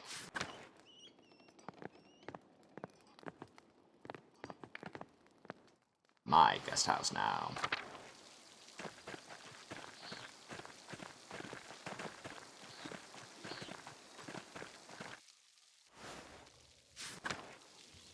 Anything changed around here lately? What a stunning collection of wildflowers. They all grow so plentifully in the meadow. Still into the plants, I see. Hi, Slough. Yeah. I thought Casper might get involved, but apparently not. Just got an achievement for petting 5 animals. Here we have Otto and Martin. Just do it. You know it's the right thing. I don't understand why this is so hard for you. Otto, I'm scared. It's dangerous to cross the Abbot. Would you prefer the alternative? You don't need to do that, Otto. I understand. I'm just saying. Andreas? Andreas Mahler? It's good to see you again, old friend. Otto, you're looking well. This is my apprentice, Caspar Ziegler from Salzburg. A small city located on the river Salza and founded on Roman ruins. Rumours of violence and rebellion in the city are becoming more common. Casper's hometown. Those 2 points are unrelated. Good day. Ah, that answers that. I thought he might be your son. We don't grow them that fast, even in Nuremberg. They grow fast enough around here. Ava and I just had our first. Little Otto, though, we call him Ertz. Cute. Congratulations to you both. That's wonderful news. Thank you. It's been a trial with Dad gone, but Clara and Ursula help out where they can. Oh, Otto's died. He lived a surprisingly long time, considering his profession and previous stroke. Not long enough for me. Not long enough for Ertz. Dr. Stoltz said it was not a stroke while he was sleeping, thankfully. I know Ava wrote to you about my father's death, Andreas. Why didn't you write back? I'm sorry, things got busy after I left Hassing. Sorry to interrupt, but I should be heading back. I feel like I should remember your face, but I can't place it. Look at that surly expression, it's Martin. Oh, don't trouble yourself, it's me, Martin, remember? Oh, yes, of course, hello, Martin. Hello? Sorry to run, but I have to get these sheep back to the farm. Much as I love whiling away the hours in the meadow, I have a lot to attend to. Also, I'll see you at the meeting later. Andreas, till later. Good to see you, Martin. The last time I saw Martin was in this meadow. Yes, I know. I was there. He was sneezing, seemed to hate being here. But now he loves it. I think that may have been sarcasm. Strange. Is it strange, or are you just confused? Am I confused? Are you?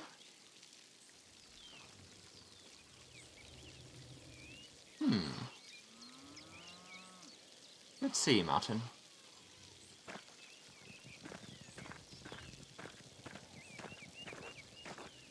Pain in my ass. What's this about a meeting? You've picked an interesting time to visit. Come by the town commons in a while. I think you'll be interested to hear what I have to say. Actually, I was just on my way to see Klaus. Tell him to come too, he's been dragging his feet. Until later.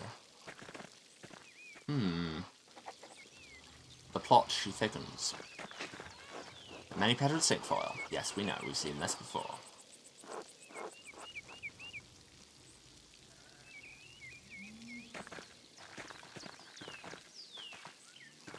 The golden hand in, this is new.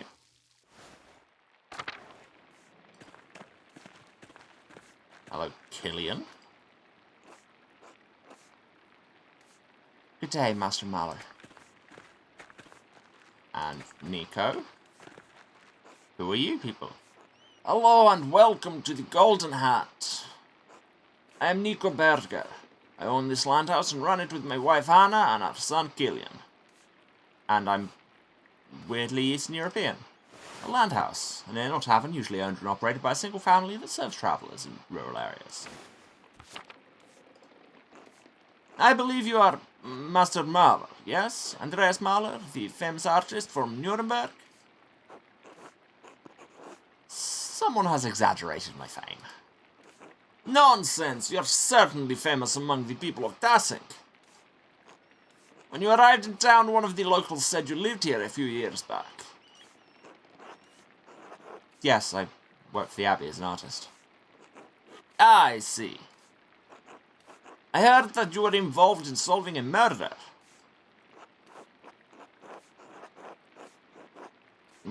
Yes, out of necessity, the wrong man was being accused of the crime, a friend of mine. I heard it was the town stonemason, revenge for a love affair gone wrong. Love affair? Where did you hear that? Oh, bits and pieces that people have said here and there. It sounds like the story's changed in the last 7 years. I meant no offense, Master Mahler, I just find it to be an interesting story. It's not a story, it's something that happened. 2 people died. Of course. Again, I meant no offense. Well, I'll leave you to your day.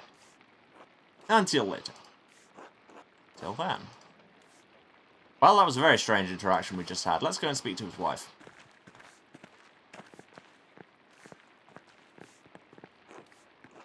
Hello, Master Mahler. I'm also kind of Eastern European. Clearly my brain just went in that vibe and has not been able to leave.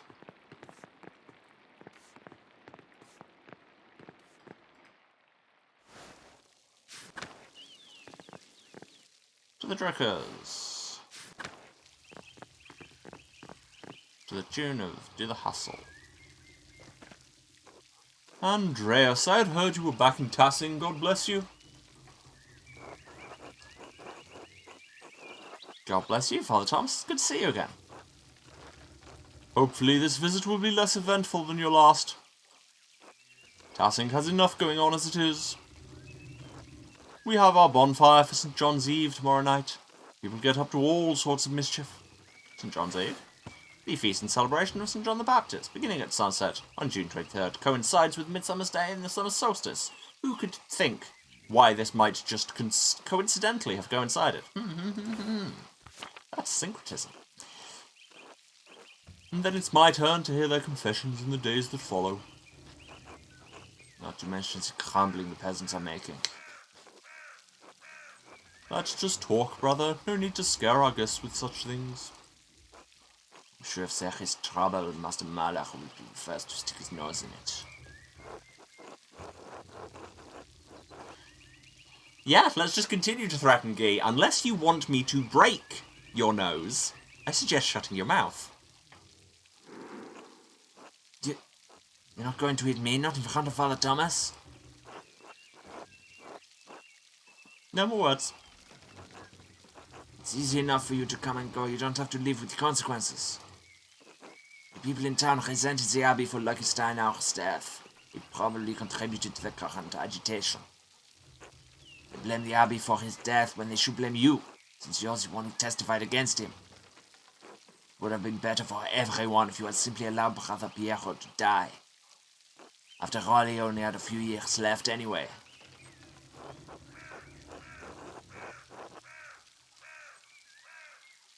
Do we get in a fist fight with this monk immediately on coming back to town?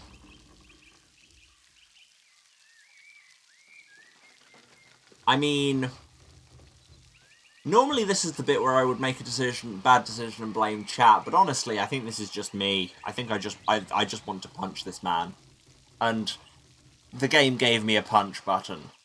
Looks like you have no years left. Friends, there's no need for such ire. Forgive me, Father Thomas. I let my passions get the better of me. Besides, that's not even why I came down here. I actually came to speak to you on the Abbot's behalf, Andreas. Father Gernot would like to invite you to come to the library tomorrow morning if you're interested in purchasing some of our books. Yes, I am. Why didn't you tell me that when I was at the Abbey? I can't know the mind of the Father Abbot. I just do what he asks. The library is not quite ready yet, as it does not see much use. If you could come up tomorrow morning, Mother Illuminata can show you what's available. Mother Illuminata? Yes, since Mother Cecilia passed a few years ago. How did she die? Peacefully, in her sleep. So, tomorrow morning? I'll come by to take a look. Very well, I'll let you know. And Andreas, I apologize for my harsh words before. It was rash. Brother Piero was a pious man and a skilled artist. We miss him. I appreciate you saying that. I miss him too. Excellent. I'm so glad you two were able to work things out. Is that what we did? Oh, Father Thomas, do you have a moment to speak inside the church? Yes, I think so. Why? A private matter. Oh, of course, of course. Until tomorrow. God bless you, Andreas. See, threatening monks works. We threatened this monk and now he likes us. Possibly. Yes, the Druckers, that's where we were meant to be. That's an inn sign. By the looks of things.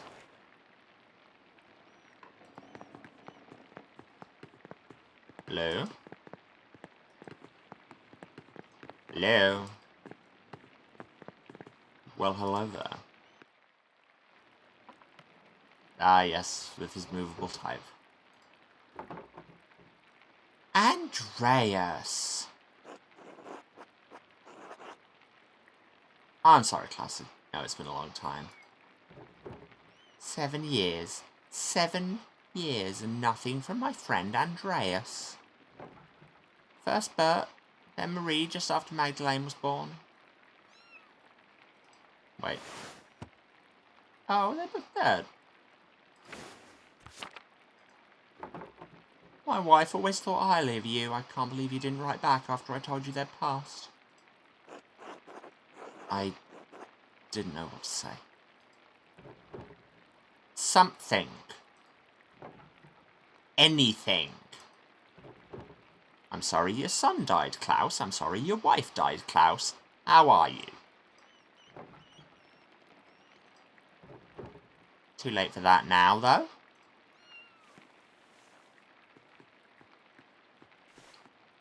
But you have another precious child, Liz. Oh, hello. She likes you.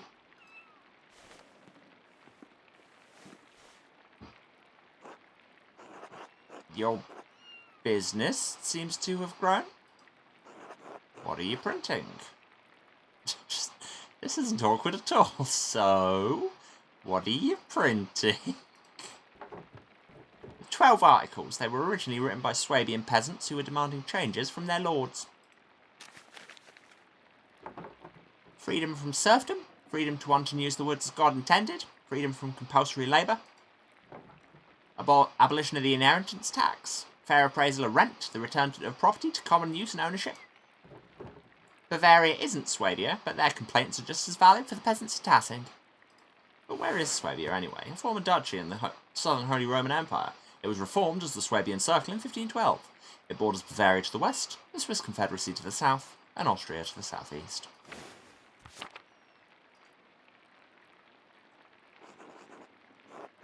This must be what Otto's talking about later. He wanted me to bring you along. Yes, he's asked. I may come, I may not. The abbot has been squeezing the peasants for years. Now he's squeezing the townsfolk and we're pushing back. Their cause is righteous, Andreas. If you haven't seen the Girtons lately, you should visit them. And Otto had you print these? Yes. Why? Well, I didn't think he could read. He can't, but just about everyone else in town can. He speaks, I print, just try and do my part, I suppose. I'm sorry, I'm still not in the mood for this late reunion. Come back for dinner tomorrow. You should go to the Commons, hear what Otto has to say. It's worth hearing. Of course. I'll see you then. Be good while we're gone, Magdalena. Will you be good? Go. Well said. We're just going to gloss over lunch. But what do we do this afternoon? Did we have something to do this afternoon in particular? Brain?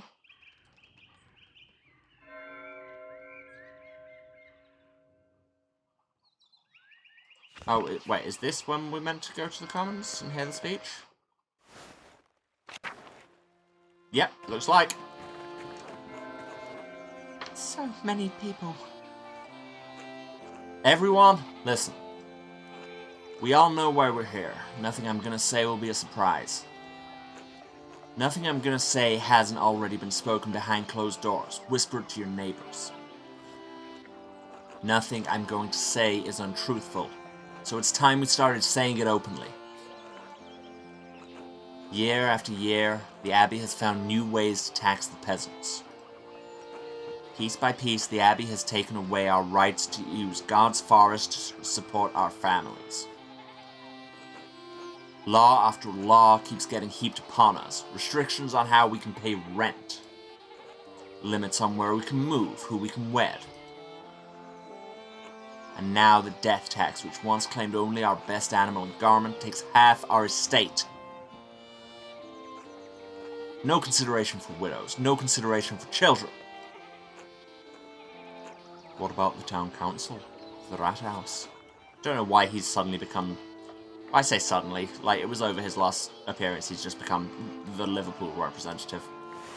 A community hall where people meet, typically a council that governs day-to-day affairs under the authority of a lord. That's what the rat house is.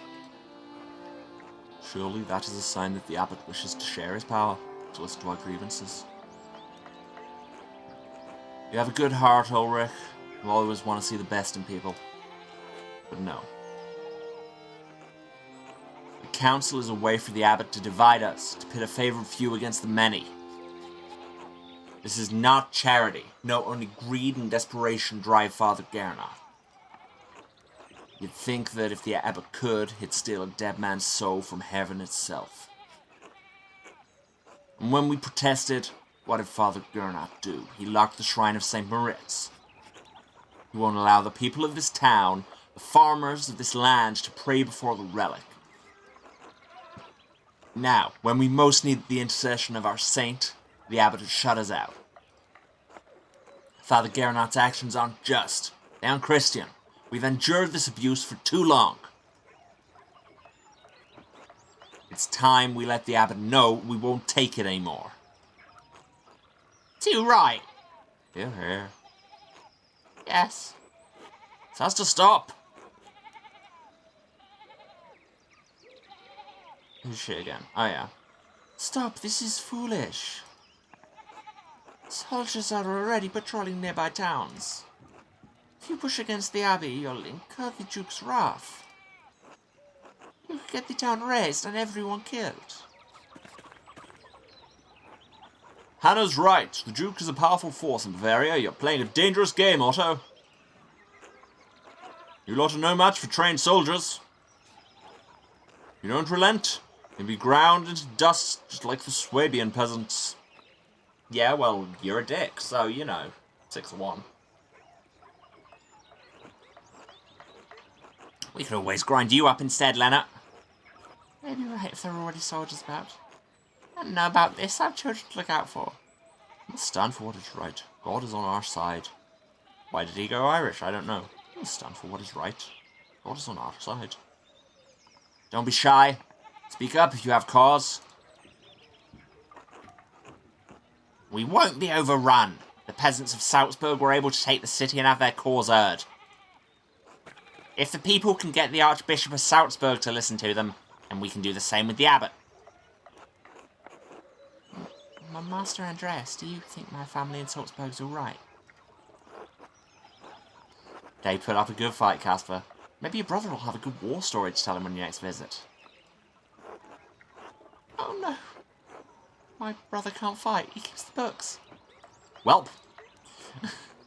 Enough is enough. We can't stand by while the abbot continues treating us poorly.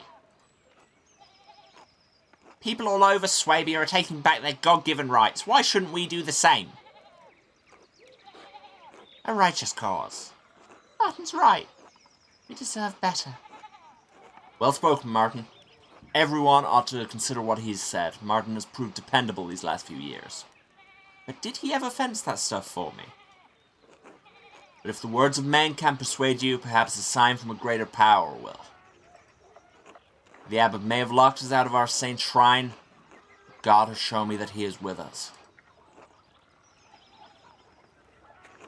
I think that's all I should say for now. Thank you all for coming.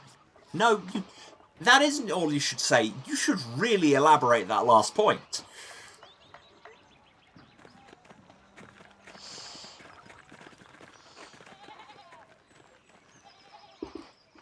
Good day. Good day, Andreas. Clara, it's been too long. It's lovely to see you again. Hello, Andreas. I'm surprised to see you after your long absence from Tassing. At this rate, we thought we'd never see you again.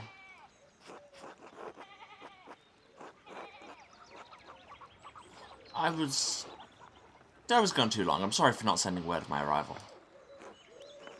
You certainly did pick an odd time to visit.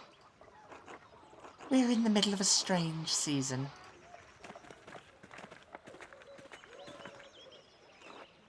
Ah, you found the Gertners.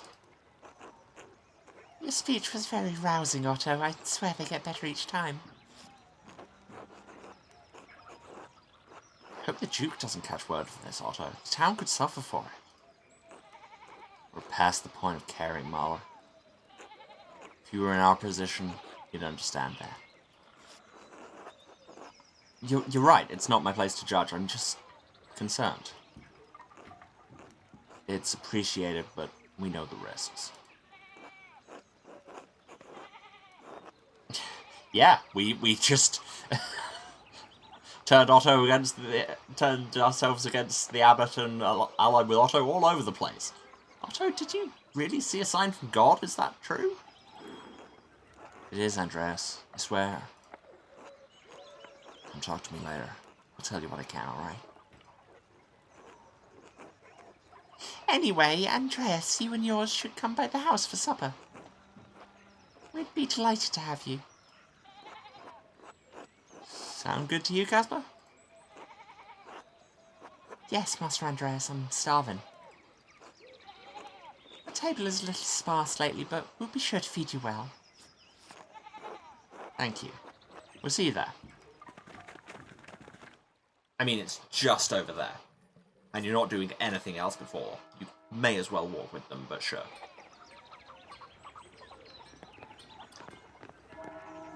Hey, Andres. How are you doing? Andreas, you're back in Tassin? Just for a few days. I wanted to pay my respects to Brother Piero. Oh, yes, Brother Piero. What talent with colour. I'm sorry, Andreas. He was a sweet old man. I talk to him sometimes on my breaks up at the Abbey. I'm surprised Prior Ferenc didn't give you an earful. Oh, didn't you hear? French isn't Prior anymore. Now, this isn't gossip, mind you, just honest truth. After the abbot found out about about Ferenc's black arts, he removed the poor man from the position. Matthias Prior now, still strict but a bit quieter about it. Mattia has always struck me as quite pious. True. I didn't think piety could be uncommon in an abbey, but Father dare not. No? You're with peasants, Andres? Well, Of course, Gernard's been running them to the ground. On top of that, we can't even use the forest anymore.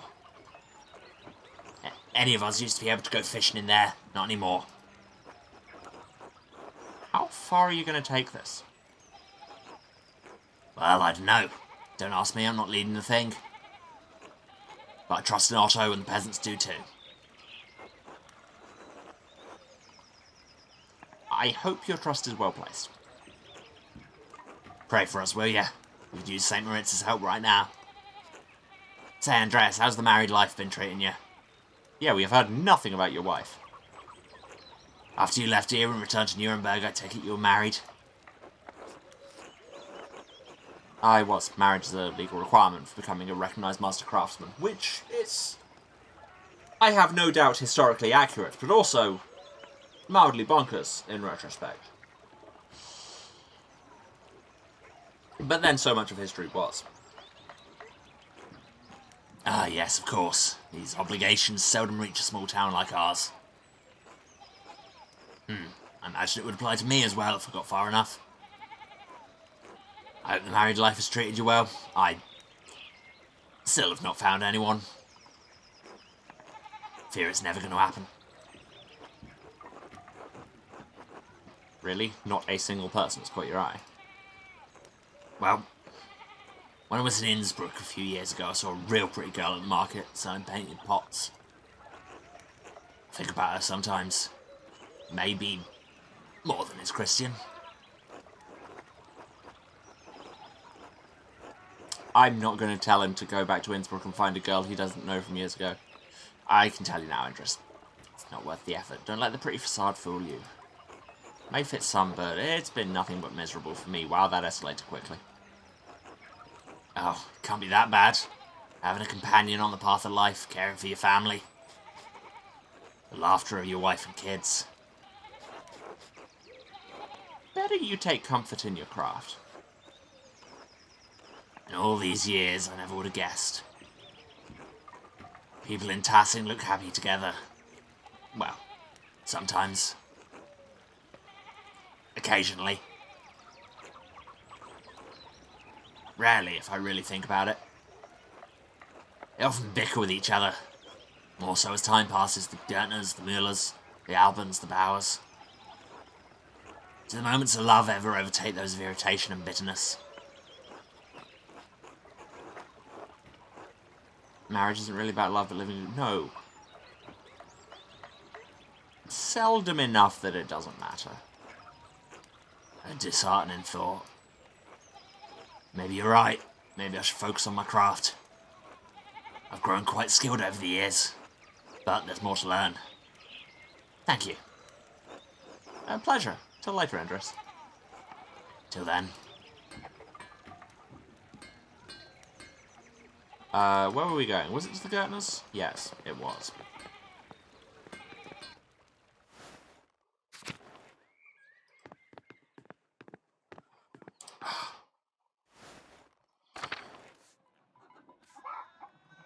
Even bigger Jorgner. That's unfortunate positioning. It just looks like she's just getting lice out of Casper's hair. Hello, Andreas. Hello, Andreas. Oh, Ursula.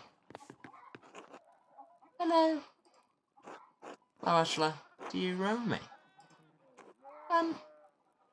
No. Should I?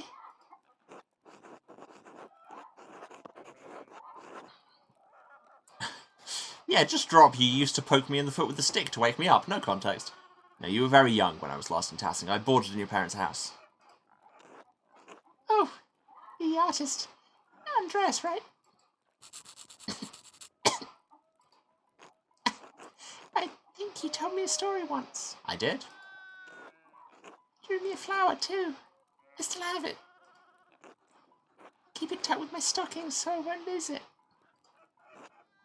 Mum and Dad sometimes talk about you. They said you went away for more training.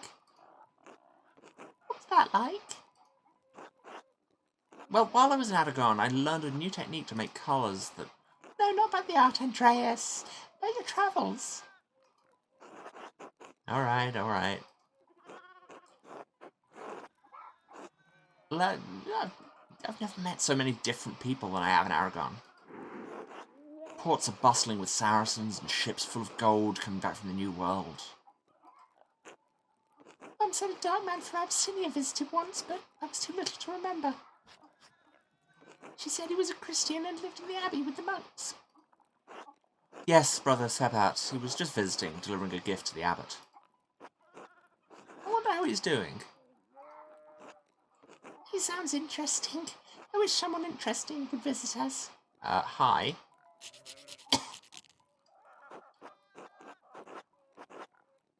Wow, yeah, let's not actually be mean. You never know who might turn up in Tassing. I guess. Andreas, can I ask you something? Of course. Do you know the stories about Perchta and the Wild Hunt? You haven't read about the Wild Hunt? In Germanic folklore, the Wild Hunt is a supernatural cavalcade of spirits and fiends, which may cause destruction, or pretend war or another catastrophe if not accurately appeased. The Wild Hunt is often led by a legendary figure such as Perchta or the Devil. Plus, it was in The Witcher. Little. I didn't learn about them until I lived here. Why? Are they bad?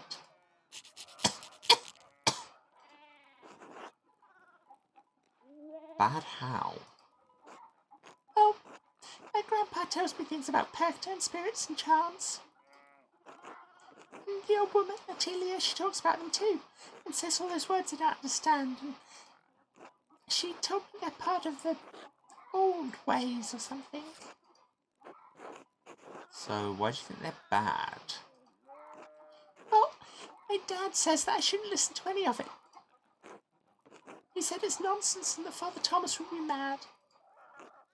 He said he only tolerates it with old people because they're too stuck in their ways. I don't want to get in trouble, but Grandpa says if I don't learn the old ways, they'll just be forgotten. Why are you asking me? I'm afraid if I ask someone else, they'll tell my dad, or worse, Father Thomas. So, are they bad?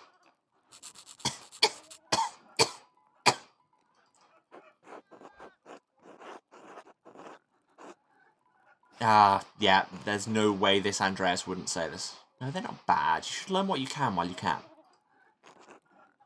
Really? Ha ha ha ha ha! Okay, so we told her an ordinary story this time, but we told her the fairy tale before, but also, we are Mr. Occult Man. Embrace the old ways. From old country.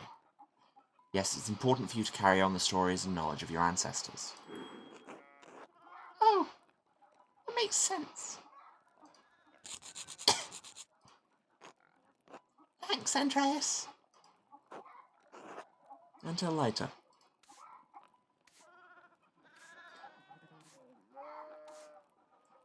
I'll be real. When I went in that high, I didn't think that conversation would be that long.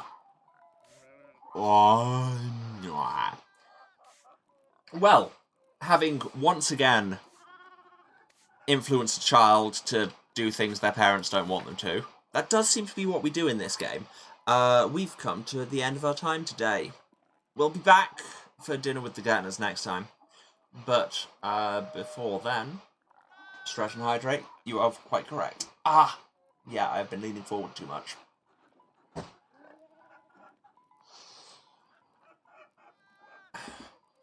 Yes. Yeah, time for the wrap-up, I suppose. Thank you all so much for being here. Thanks for staying to the end. It means a lot. If you've been watching this, you know where to find me, but just in case, this is twitch.tv/Sarasent, that's SERASENT, the House of Hubris. You'll see all that on the title card in a second. Wow, I have done a number on my throat, I can feel it. I make good choices here. And yeah, streaming every Tuesday, Thursday, and Saturday from 2 PM British time, that is 9 AM Eastern, 6 Pacific. Other time zones are available, but you'll have to do your own maths. I'm not going to list every place in the world right now. But hey, in case you don't want to do the maths, or, you know, if your clocks are going forward this weekend when ours aren't, the time difference might not be what you think it is, then if you throw us a follow, you get notified whenever I'm around, and that way, all the effort is gone. And really, who puts in effort these days? 2023.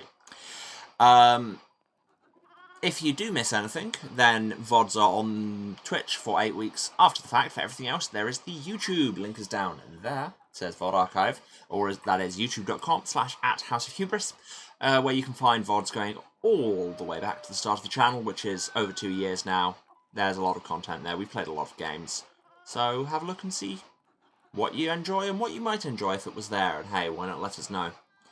While you're there, go ahead and subscribe to the YouTube, and you will get hot, fresh VODs in your subscription feed every Tuesday, Thursday, and Saturday while they're uploading, which they are.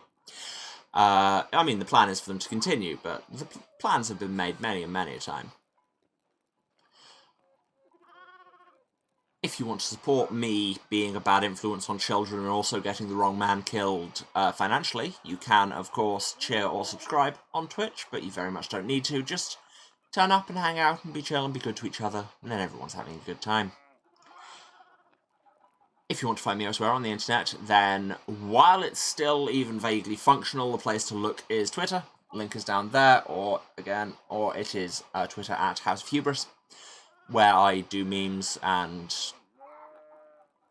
stream notifications and shouting about the state of the world, because there's a lot to shout about lately. And I'm just generally cool. And hey, we're coming up to Eurovision season, in which I will be tweeting a lot about that. Because I won't be actually there, as it turns out, thanks Ticketmaster. I don't think there's anything else for me to plug right now, so I will just say once again, thank you all for being here. Love you all, and I'll see you again for Dinner with the Gertners and more on Otto's Socialist Revolution on... what day is it today? I'll see you on Thursday. Cool. I'm very organised. Alright. Love you all. Bye.